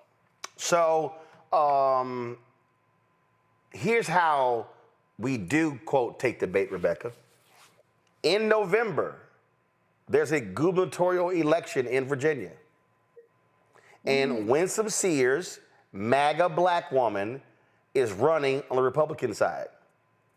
This is how you mobilize and organize. You beat her ass. You make sure she doesn't win. And then what happens is, if Democrats control the House and the Senate and the governor's mansion, then they want to pass a law that can make it retroactive to restore voting rights to the formerly incarcerated. They can then make the kind of changes that we're talking about. That's how you do it. That's how you actually do it. So they want us to go into the streets? Yeah. I say take to the streets. Teach people, educate people, register people, then vote. Use that power. That's how you actually do it. All right, folks, taking a quick break. When we come back, we will remember Congressman Sylvester Turner, who passed away last night here in D.C. at the age of 70. You're watching Roland Martin Unfiltered on the Black Star Network. Next on the Black Table with me, Greg Carr. Dr. Gerald Horne, a man regarded by many as the most important historian of our time. He provides us a history lesson I'm betting you've never heard before. Texas enslavers who plan to continue the conflict even after Appomattox, even after the formal surrender of Robert E. Lee. Dr. Horne talks about his new book, The Counter-Revolution of 1836. Texas, Slavery, and Jim Crow, and the Roots of U.S. Fascism. You do not want to miss this conversation. Only on the Black Table, right here on the Black Star Network.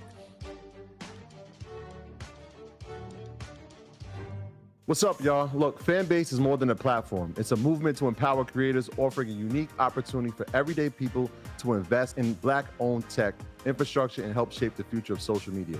Investing in technology is essential for creating long-term wealth and influence in the digital age. The Black community must not only consume tech, we must own it. Discover how equity crowdfunding can serve as a powerful tool for funding Black businesses, allowing entrepreneurs to raise capital directly through their community through the Jobs Act.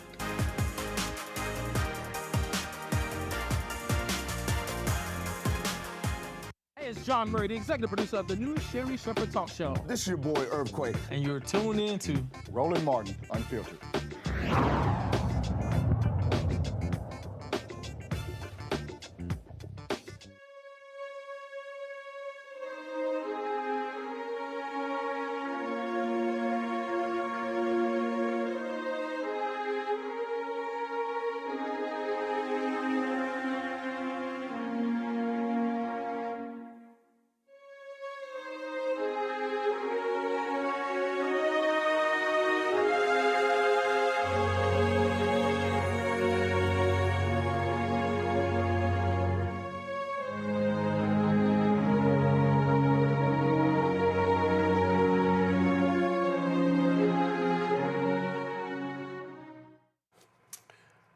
As we say at the top of the show, folks, former Houston mayor and congressman of the 18th Congressional District, Sylvester Turner, passed away last night at his home here in D.C. He died after suffering a medical emergency following Donald Trump's speech to Congress. Before the address, Turner did a lot of interviews with a number of different influencers, including Elizabeth Houston, talking about the issue of Medicaid. Here's some of that interview. I appreciate you for highlighting this. Please tell us why, why you decided to bring your guest tonight, and also why Medicaid is so important to you. They are slashing nearly $1 trillion from Medicaid. When you do that, you are hurting real people, real lives. And I wanted Angela to be here out of my district to tell her story, to put a face with what they're doing. Don't let them do it. The Sylvester Turner had been diagnosed with bone cancer. You can actually see the effects of that. In fact, this was actually a video that he posted on his social media account last night. This is Angela Hernandez, my guest tonight for the State of the Union. Angela is here to advocate on the importance of Medicaid. I'm Angela. I'm from Houston, District 18. My daughter is Baisley Garcia. She's 2 years old. She has a rare genetic disorder, chromosome 8p, inversion, duplication, deletion. Causes a lot of developmental and medical challenges. So losing Medicaid would be devastating to us. So please let people know, don't mess with Medicaid. That was one of the videos again that literally he posted last night with his guests, and there were so many people shocked and stunned as a result of this announcement. He had a long career in public service that spanned several decades at both the local and state government levels. His political career began in 1989 when he was elected to the Texas House of Representatives for District 139, a position he held for nearly 3 decades. Despite facing early setbacks in his campaigns for mayor in 1991 and 2003, he was elected mayor of Houston in 2015 after a heated runoff against Bill King. He secured a second term in 2019 by defeating the wretched Tony Busby. Following the death of longtime Congresswoman Sheila Jackson Lee, his good friend, Turner announced his candidacy for Texas's 18th Congressional District, the same position that was held by Barbara Jordan and Mickey Leland. He was elected just in November. Folks, Houston Mayor John Whitmire had this to say about the passing of his predecessor, Mayor Turner. But it reminds us how vulnerable life is, puts things in perspective.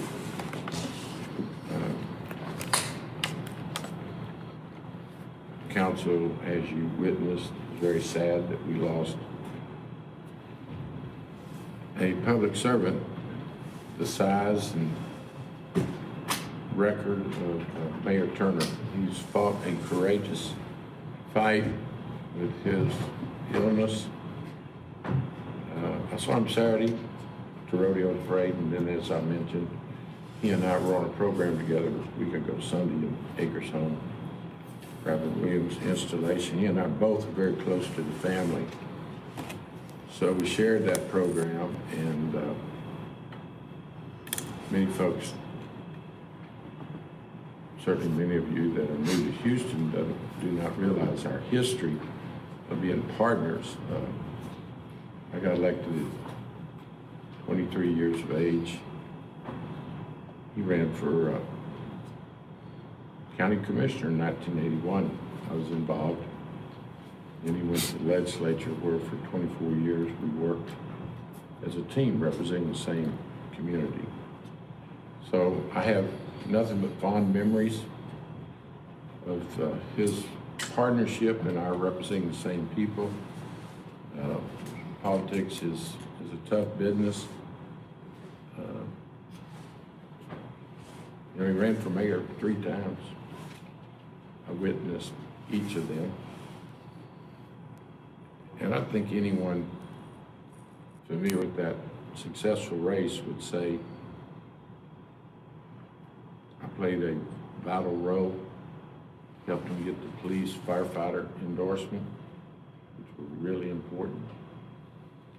Other support, I think I did a pretty good job of firing up crowds for him, and certainly presenting him to Houston as the winning candidate on election night.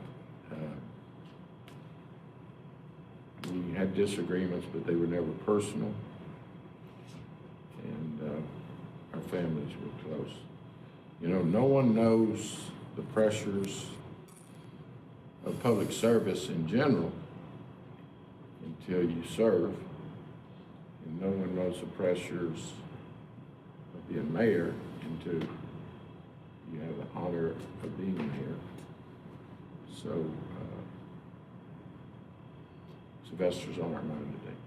Very, very tough loss for the city of Houston. And, you know, Rebecca, it's very difficult because, like, literally losing Congresswoman Sheila Jackson Lee.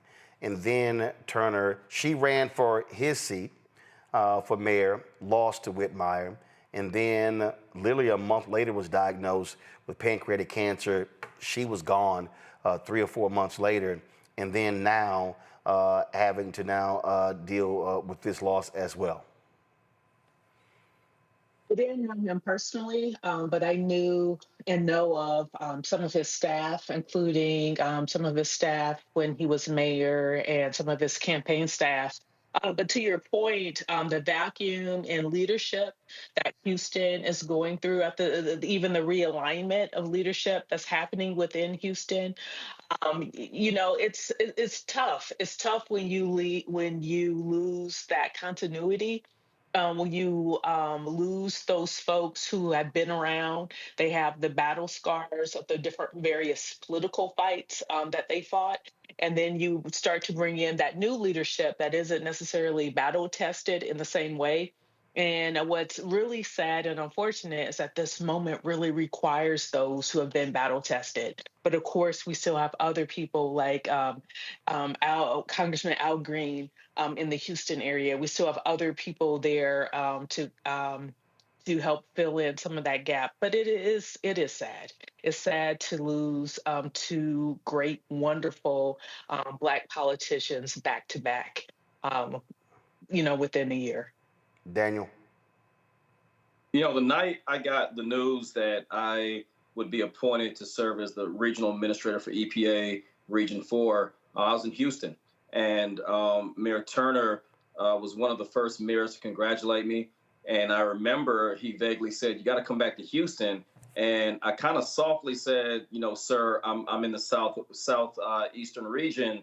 And, you know, unfortunately, Texas is not one of my states." And he said, "I didn't ask you that." And so, you know, I want to say that I had, you know, a very, you know, great opportunity to meet him. The last conversation he had, to show you the stature of this man, he convened all of the Black utility executives in the country. I didn't even realize there were over 25 Black utility CEOs. He convened them.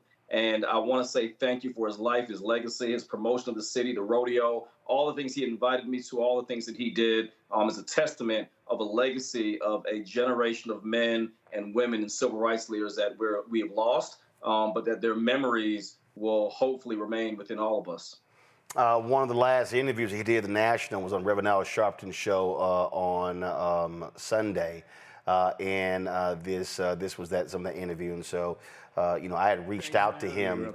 To be on our broadcast last night, but he was attending the speech.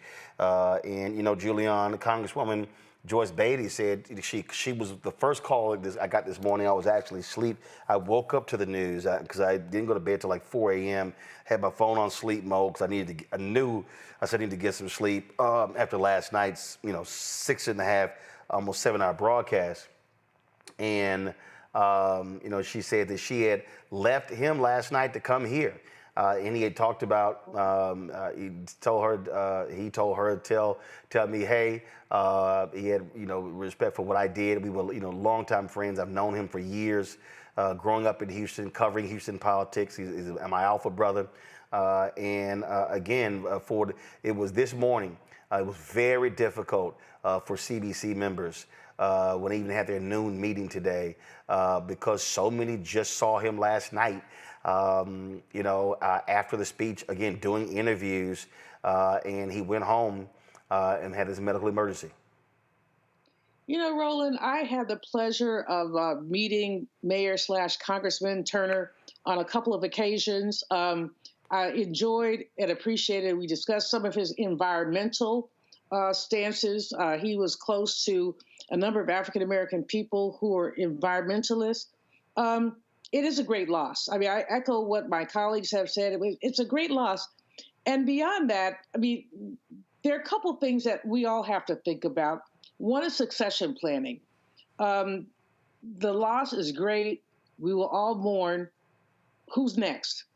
I think that all too often we have our Black leaders who are on their own by themselves, and we've seen it time and again. And so who's next? Who's up next? Who's got next? I think the other thing that we really have to think about is the double blow that Black Houstonians are experiencing with the loss of both Sheila Jackson Lee and Sylvester Turner. That's a lot. It's really a lot. And so we have to lift them up with positivity to talk about, again, what's next. But the third thing, joy comes in the morning. Something positive will come out of this, even though I personally, like I said, I didn't know the brother well at all, but we had been in each other's company a couple times. He actually teased me about something I said or did, which is not unusual for anyone, but we got a good laugh out of it. So we'll all miss him, but as we miss him, we have to A, lift up his legacy, and B, live in his light. Folks, February 4th, he posted this video talking about the dismantling of these federal agencies. Listen. This is Sylvester Turner. A lot has happened in D.C. over the last 14 days.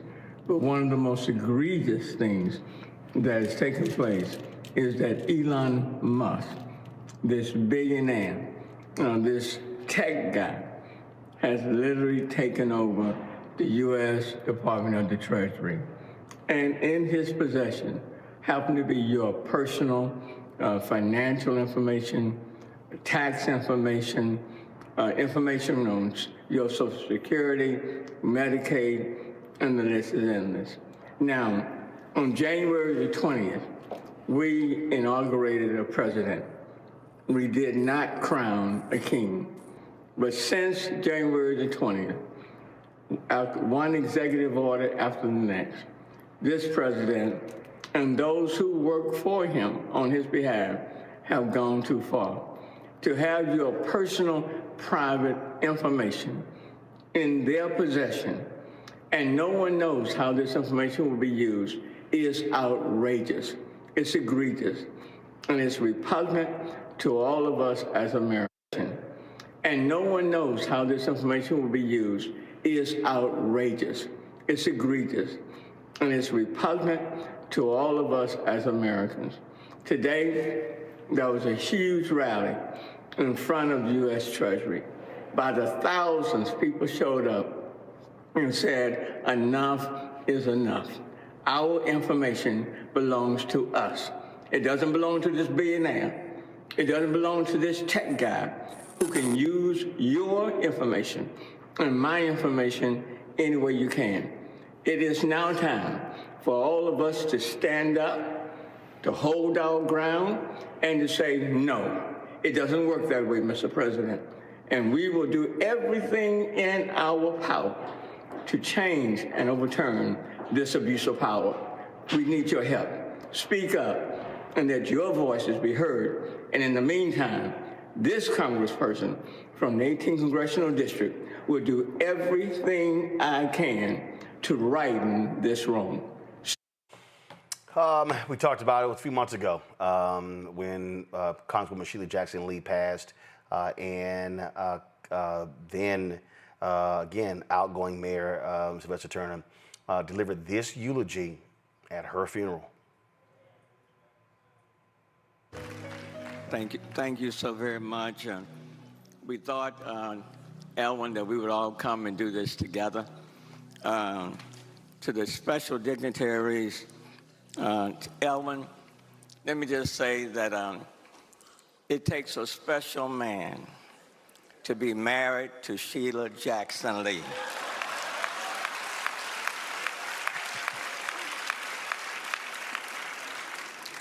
And God chose you to be her husband, and my brother, you have done it well.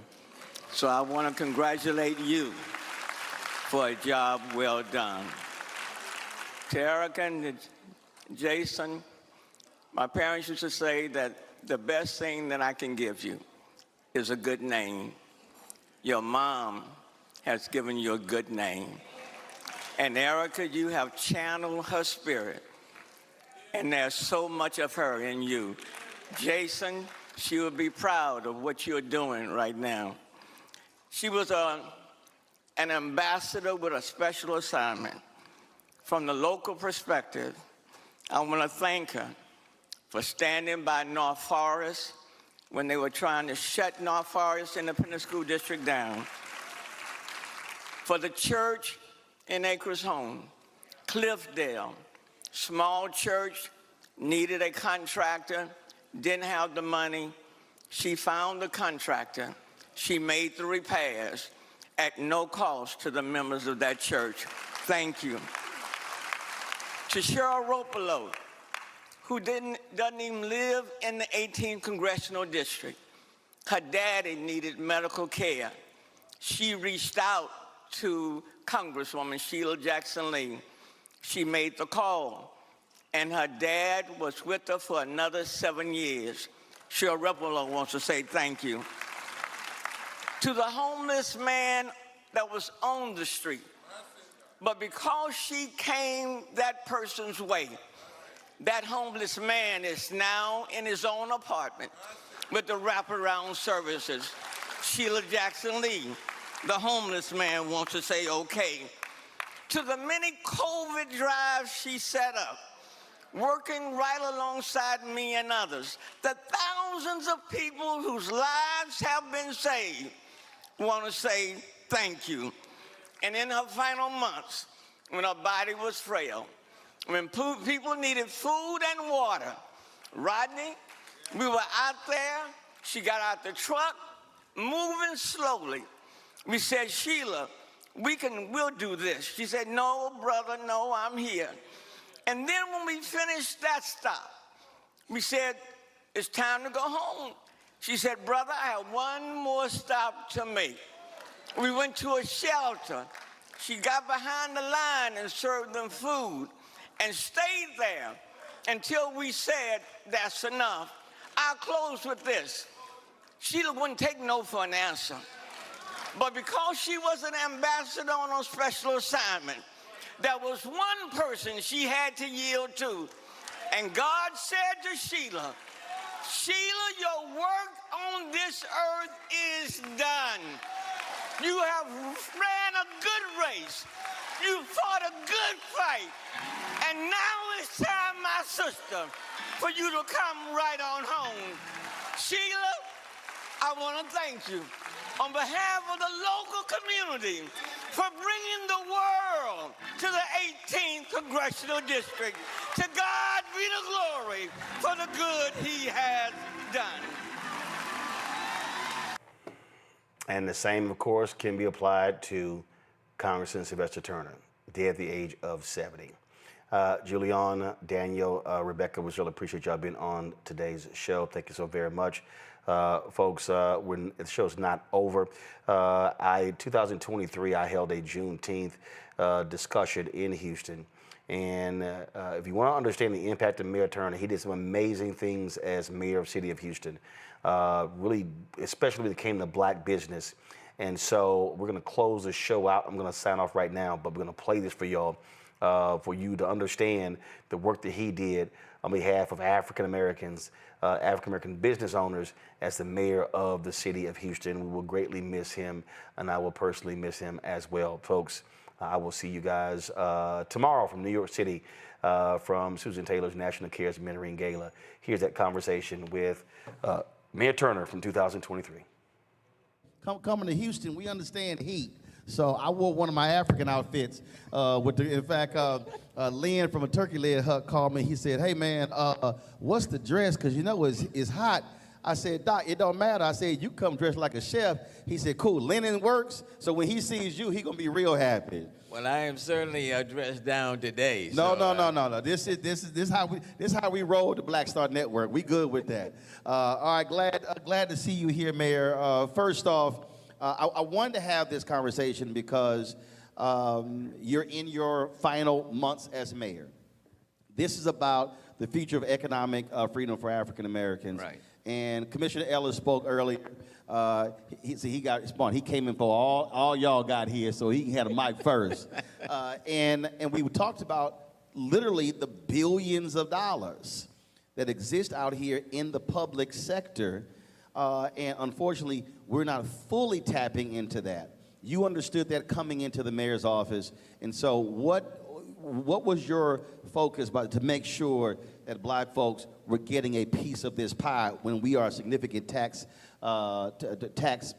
payers in the city? well, Roland, I looked at it in two ways. Certainly the people in our city need the services. You know, the basic services, and you want to make sure that you improve in every community, every neighborhood, so every neighborhood is a community of promise and hope. So services are important. But secondly, economic empowerment, because that is what will last far beyond my term. Making sure, for example, that we're providing opportunities for businesses to add capacity and then to be able to scale. They can then hire, and then that continues, okay? So that was critically important. Number two, the city of Houston, for example, our budget, we just passed the budget a week or two ago, $6.2 billion. And then that doesn't necessarily factor in everything that we're spending, for example, like at the airports and our utility system, all of that. So it's a lot more than that. So it was very, very important when you say that you are the most diverse city in the country, that diversity be reflected beyond just ethnicity, but in terms of where those economic dollars are going. I will, and I am proud to say that in my term in office, that we have done more businesses with MWSBEs, and more so than any time in the history of the city. And if you drill that down, they'll say we just want to focus on African American businesses. We have awarded more business in dollars and cents to African American businesses at a historic level, more than any time in the history of this city. And so you're talking about just for black businesses, African American businesses, you're talking about nearly $1 billion going specifically just to African American businesses. Wow. Okay. So, and if I wanted to be exact, you're talking about $927 million. I like specifics. Yeah, I'm talking about $927 million, and that's just up to 2022. That's not factoring in this last year. And the reason that's important, and we talk about this here, because when you talk about that much, $927 million going to black businesses, now you're talking about companies that have employees, folks who are buying houses. When we had my TV One show, the weekly show was 4 years and the daily show was 4 years. The sister who did the makeup. Yes. She came, when the show was over, she was in tears, and she says, "Roland, I got to thank you." I was like, "So why?" She said, "Doing makeup for your show allowed me to buy my first house." Yeah. And here's what by her doing makeup on our show, she's the makeup artist for Supreme Court Justice Ketanji Brown Jackson. Wow. So when you saw the judge in Vogue, yeah, she did her makeup. Wow. So when we talk about creating opportunities for black-owned businesses, you're creating not just that opportunity, but what's coming down the road, and now houses, sending kids to college, them giving to HBCUs, and so that $927 million is not just going to one person. Right, it's the multiplier effect. And look, when I came in as mayor in January 2016, we had 2,500 certified MWSB businesses, 2,500. As of today, we now have a little more than 5,200. We have more than double. Wow. More than double. And if you want to drill that down to African American businesses, of that 5,200, 40% of them are African American businesses. 40% of them. So we've more than doubled the number of certified businesses. We have given out more contracts in dollars and cents to MWSBEs than in the history of this city. We are working on building capacity. That's just the city. After the murder of George Floyd, there were a number of us, African Americans primarily, entrepreneurs and businesses, that started the Houston Social Justice and Economic Equity Fund. And partnering with various corporations and banks, in this case Wells Fargo, which ended up giving $20 million to the Houston Social Justice and Economic Equity Fund.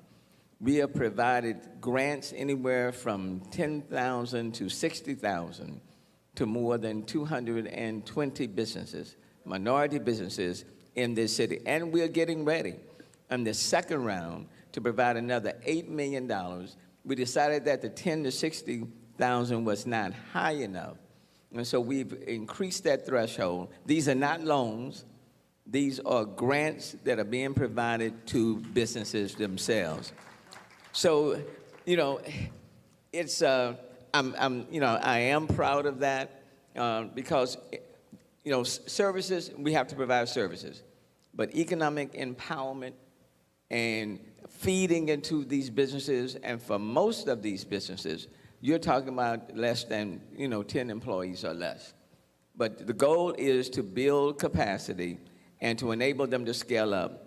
And then for some of them who need technical assistance, they can now go online and get technical assistance 24/7 that we are offering to these businesses. So we want to help in so many different ways. See, the thing, I had a conversation, we were in D.C., and they kept talking about, black-owned businesses, we need access to capital. I said, no, we need contracts. Right. I said, it don't mean nothing for me to have access to capital, credit line, if I don't have contracts. And so we were in this battle. I said, because for me, I built this, we have no debt, we owe nobody. I said, I'm gonna have capital if I get contracts. And that's the thing that people have to understand. Or then you have the people out there that say, well, we want to create, back-end services, legal support. I say, hey, I got a lawyer, an accountant, we got all that. Where the contracts? Well, look, when you start looking at construction, professional services, and goods and products, over 7+ now years, coming up on 8, we have 29% on average are going to these MWSBEs, 29%. And the way we do it, we have these goal levels every Thursday morning in the executive committees. As we're going down the agenda, we go through each item to see whether or not these companies and others are meeting their goals that we have set. If they're not meeting those goals, we pretty much pull them, okay? And so you need to meet these goals. But at the same time, we're not just trying to promote MWSBEs as subs. We are now very intentional with promoting them as prime. And so now we allow MWSBEs who are primes to account for 50% of those goals so that they can build that scale and add that capacity. So we're now seeing more MWSBEs who were serving as subs who are now stepping in as primes. And again, that's just a way of building in our communities, putting people in a position to hire folk. lasting way beyond whoever is mayor. You want these businesses to continue to survive and thrive and grow. See, I think that was the key point you made, and I said this when Obama was president. I said, guys, look, when you term limit, that's it. You're only there 8 years, finite years. But to your point, these are businesses that can be here 10, 20, 30, 40, 50, 60, 100 years and is having the opportunity. The prime contract piece is so critically important because that's what Maynard Jackson had to deal with when he became mayor of Atlanta. And what happened there was we were always forced, and the way the rules are, I covered City Hall when I was in Fort Worth. The moment you become a prime just one time, you can now bid on other prime contracts. Absolutely. So the system was set up that we were only subprime. We could only become subprime contractors. And so what he did was they broke up a lot of the contracts to smaller contracts and said, no, we're not going to do one big prime. Debundle. Right, and now you have, so versus 100 million, no, we're going to do 20, 20, 20, 20, 20. And now, if they can apply to become a prime in one of the 20s, right, they now can apply for that, another deal, for that 100 or 500 or whatever. And you know what else we were finding? We were finding that, let's say, if 24% of that contract was supposed to go to MWSBEs. Well, when you look at that 20%, they may have had 8 different subs. One getting 1%, 2%, maybe 3%, to add up to that 24%. Well, hell, you can't build capacity when somebody's getting 1%, 2%. They'll always be at that level. So we said, no, that's not working here. That's not working here. And so you've got to provide people with the opportunities where it's a meaningful, impactful opportunity. Otherwise, you're not really doing anything at all. And then you just can't get to the point where you're putting people down and you're not utilizing them. So you're putting them down to get the business, but you're not utilizing them. Or you're saying, well, we put them down, but they couldn't do the work. You know, no, that's not going to work at all. So it's letting people know that we're looking at everyone. I don't care who you're doing business with. And I'm not interested in the names. I'm simply interested in the fact that you are giving meaning to the program, okay? And that's what's important. And you're utilizing people that can do the work. Now, when you go to Hobby, we had a big deal over this airport, a contract at Hobby. But when you look at Hobby, as a prime sort of contract, on one of those contracts, you had MWBEs in it that represented about, what, 97% of the deal. That's on one of the major ones, okay? So it's affording people opportunities. And then what I say to people all the time is that, you know, you have people sitting at the table, and people say, well, let's focus on people who have had the previous experience, and they've been doing it, and let's look at them. Well, everybody started somewhere. Everybody started somewhere. And so if you're only utilizing folk who have been at the table, then there are no new people sitting at the table. So everybody started somewhere. And in this sense, I borrowed the philosophy from my daddy. You know, when you have 9 kids and 2 adults and a kitchen table that only sit 5 people at a time, and my daddy wanted everybody in the house eating at the table. So he would say, okay, you 5, y'all go in there and y'all go eat. And, you know, your mama got plenty of food, so don't rush, you know. So go sit in there for 5 of you. And then when my daddy thought you had been at the table long enough, my daddy would walk into the kitchen and tap you on your shoulder. And he said, now you 5, y'all been sitting here long enough. There are another 5, so waiting to eat. So you 5, you get up. And you know, that stuck with me. He was a maitre d' at a restaurant. We got to flip this table. But, you know, but when you're living in the most diverse city in the United States, as long as everyone believes that they will have an opportunity to sit at the table, You're not going to have a lot of fuss and confusion because everybody knows they will have their turn. The problem when you have that you will have is that if there are people who've been sitting at the table and they don't want to leave the table, and there are others who are saying, when is it my turn? And it's opportunity. I was at a Black Contractors Convention. I gave a keynote several years ago in D.C. And there was a sister I met, and her job was to certify companies to make sure they actually were minority-owned. And she came upon this company in North Carolina, and they were the largest construction company in North Carolina. And so she was talking to these two guys. They said, well, how did this company get started? He said, well, our dad started this company. He was in the military.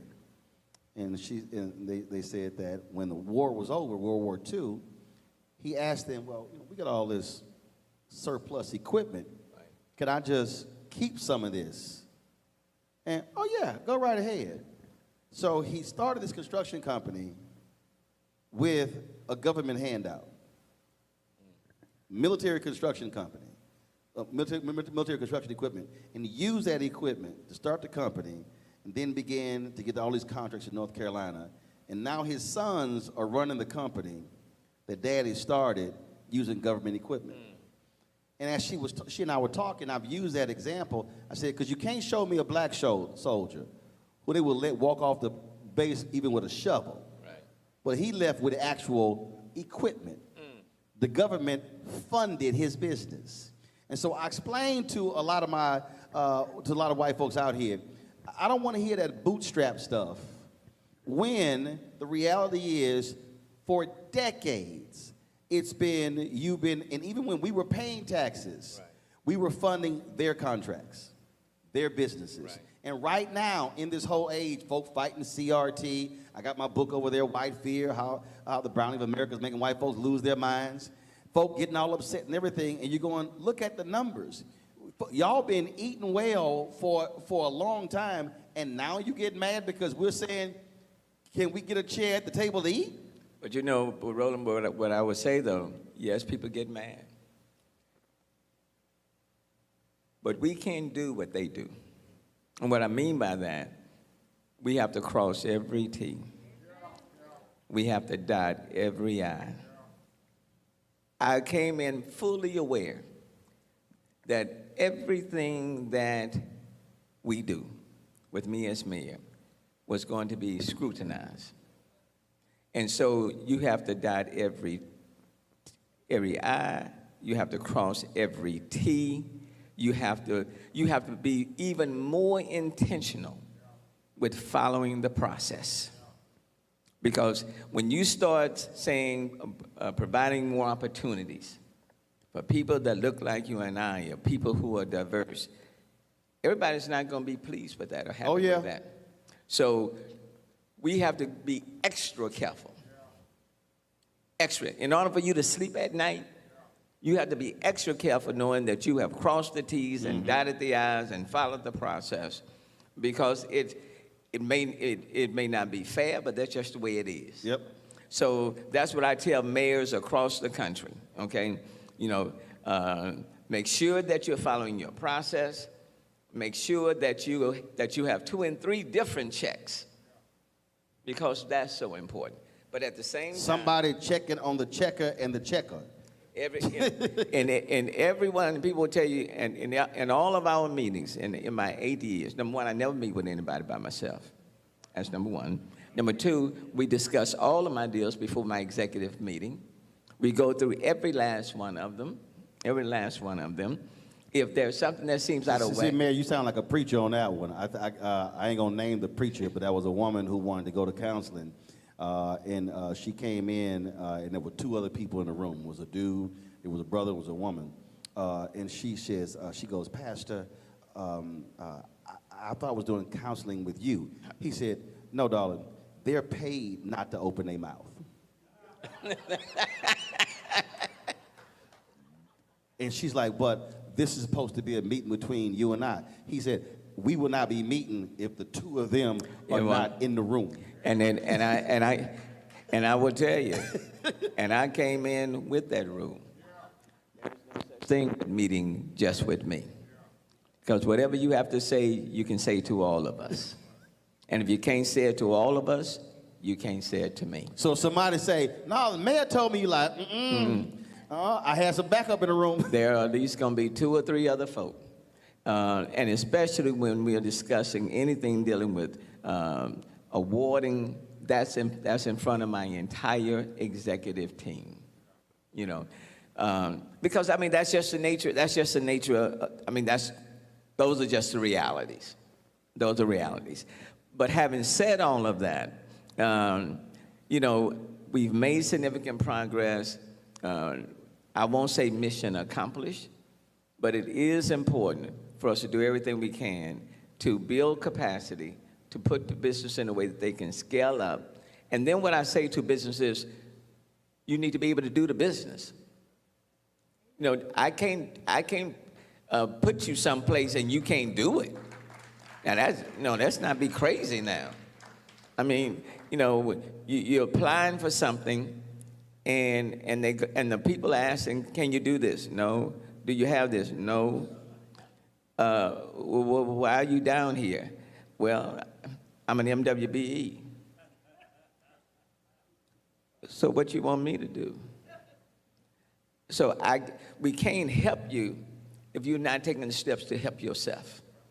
Okay? Now, that's one of the reasons why we put a lot of emphasis on apprenticeship programs. So there are steps that we can take you through, like on the small business rotation program that we have. We can take you through those steps on technical assistance, financial assistance, all of those, to build you to that point.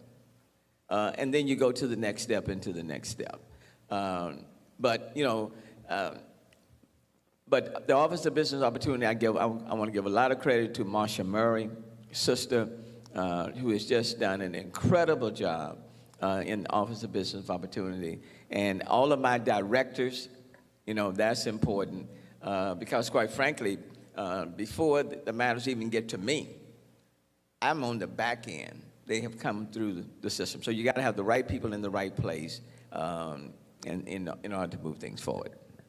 Well, speaking of moving forward, last year, again, after Juneteenth last year, folks were celebrating the first year being a federal holiday. Yeah.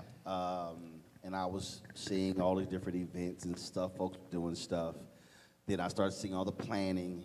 And I said, we got to make sure that Houston remains the epicenter in terms of national celebration. CNN last year did California. Did something from the Hollywood Bowl. They broadcasted again from the Greek Theater.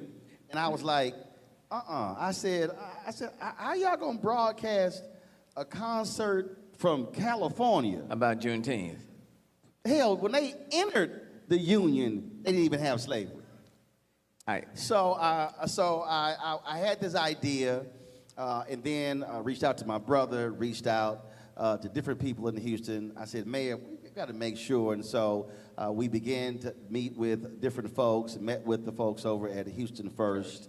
And so I am proud to announce with the mayor that beginning next year, we're going to be holding the National Juneteenth Freedom Festival here in Houston. Black Star Network, my partners with Urban Edge Network.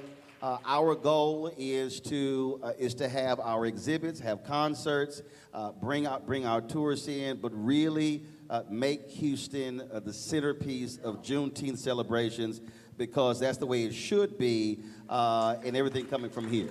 And look, and let me thank you, Roland. You reached out. We want to be fully supportive. You know, I saw that last year. You know, you try not to be jealous or envious or whatever. But you know, I said CNN going to L.A. talking about Juneteenth. I mean, I was at my home and I said, what the hell? I mean, that's fine. But you can't ignore the fact that General Granger came to Galveston and on that veranda read Article 3. And you can't ignore the fact that after he read it, and quite frankly, before he got to the last line, those slaves, some of them are already taken off. heading down to Freedmanstown to 4th Ward. And then when he finished it, the others, well, there were some, because even when they were told that they was free, just the words don't set you free. Right. You got to set your mind free. Right. So there were some who were still standing still after the man said y'all free. So many of them stayed at Galveston, but the rest of them took off. And so how can you ignore that? And then I got to give my brother, good friend, former state representative, yes, sir, Al Edwards. Yes, sir. I got to give him a lot of credit, because Al took a lot of crap in the legislature. Well, I was in D.C. Tuesday for the Juneteenth concert at the White House. His son was there, and saw Opal Lee there, gave her respect. I told a whole bunch of people there, I said, let me be real clear. I said, first of all, y'all, this was a state holiday in Texas first. I said, and it was my Alfred brother, Representative Al Edwards, and I said, let's not lose sight that it was a whole bunch of folk for years and decades who were saying it should be a federal holiday. Right. So, I certainly want to acknowledge Al Edwards, because if we are not careful, we will rewrite our own history. And that's precisely why I said, no, we got to do this thing, national festival in Houston, multi-event, whether we want it done big. Oh, yeah. Now, I won't be the mayor next year when it happens, but I can certainly help feed the success of the program. Yes, sir. While I'm here, I don't know who the next mayor will be, but I know that I'm the mayor right now. So we're already planning to assist for next year. Yes, sir. And so when I was in D.C. And I pulled Congresswoman Sheila Jackson Lee aside, and I mentioned this, she goes, now, I'm sponsoring this Juneteenth trail, and they got all this stuff. Don't leave me out. I was like, Congresswoman, I got you. Breathe. I said, breathe. I'm not going to leave you out. I was like, breathe. So I told her, I said, don't worry about it. I said, it's all good. Take your time. But thank you, Roland. Yeah, thank you for what you're doing. But the whole point of this is absolutely to make it big, to make it national, and make sure those morning shows are broadcasting from here, and then when we're telling the story, but not just telling the story, getting people to understand the locations, Freedmanstown, right. Emancipation Park, all of that history there, because you're right, my fear, and I've been telling everybody, don't just be having concerts. Right. Because normally we say it's a party with a purpose. We're flipping this. This festival is going to be a purpose with a party. Right. And economic freedom is going to be a part of that, and that's why we definitely want to do it here and keep it here. So I appreciate your support for it, and we're looking forward to doing it up. Well, you're placing your name on it, and you got that national name. You started with the Defender, and now you got that national brand. So we want to take advantage of that national brand to now redirect the attention to this particular region, and there are a number of national brands that are very interested in being sponsors as well. Right. So we definitely, we're talking about exhibits. We're talking about having different all that stuff happening on Friday and Saturday, in addition to having the concerts, in addition to having empowerment panels and discussions, lectures, things along those lines. And we want it to really be centered in as we talk about here, a major part. It will be utilizing African American vendors and companies and wanting them out to showcase their wares, because that's, for me, and I keep telling everybody, Juneteenth for us was not about just barbecue. Right. We had voter registration taking place at Juneteenth events. We had economic discussions. Right. So when we talk about freedom, we're talking about freedom. And all of those issues are as pertinent today as they were 100 years ago. And in many, many ways, they're even more relevant and more pertinent. And information is empowerment. Yep. And if we don't make sure that we educate ourselves and those that are coming after us, then we are shortchanging our future. And you don't want to do that. So let's party, but at the same time, information is highly important and is relevant today. And so we want to make sure that we are working with you and providing the necessary support, because you know, either you go big or you go home. And if you can't do it on a Houston scale, and I think that may be one of the reasons why they went to L.A. You know, maybe people felt, the Hollywood, that imagery, and maybe entertainers and stuff, and so they're looking at it from the Hollywood perspective, and then they say, well, yeah, General Granger, Galveston, Houston. Yeah. But see, for me, that's always a problem. If you only want to focus on the Hollywood angle, but you want to leave the history out, then all it ends up being is just a concert. But we can do the history, and we can give you Houston Hollywood. Oh no! Right here.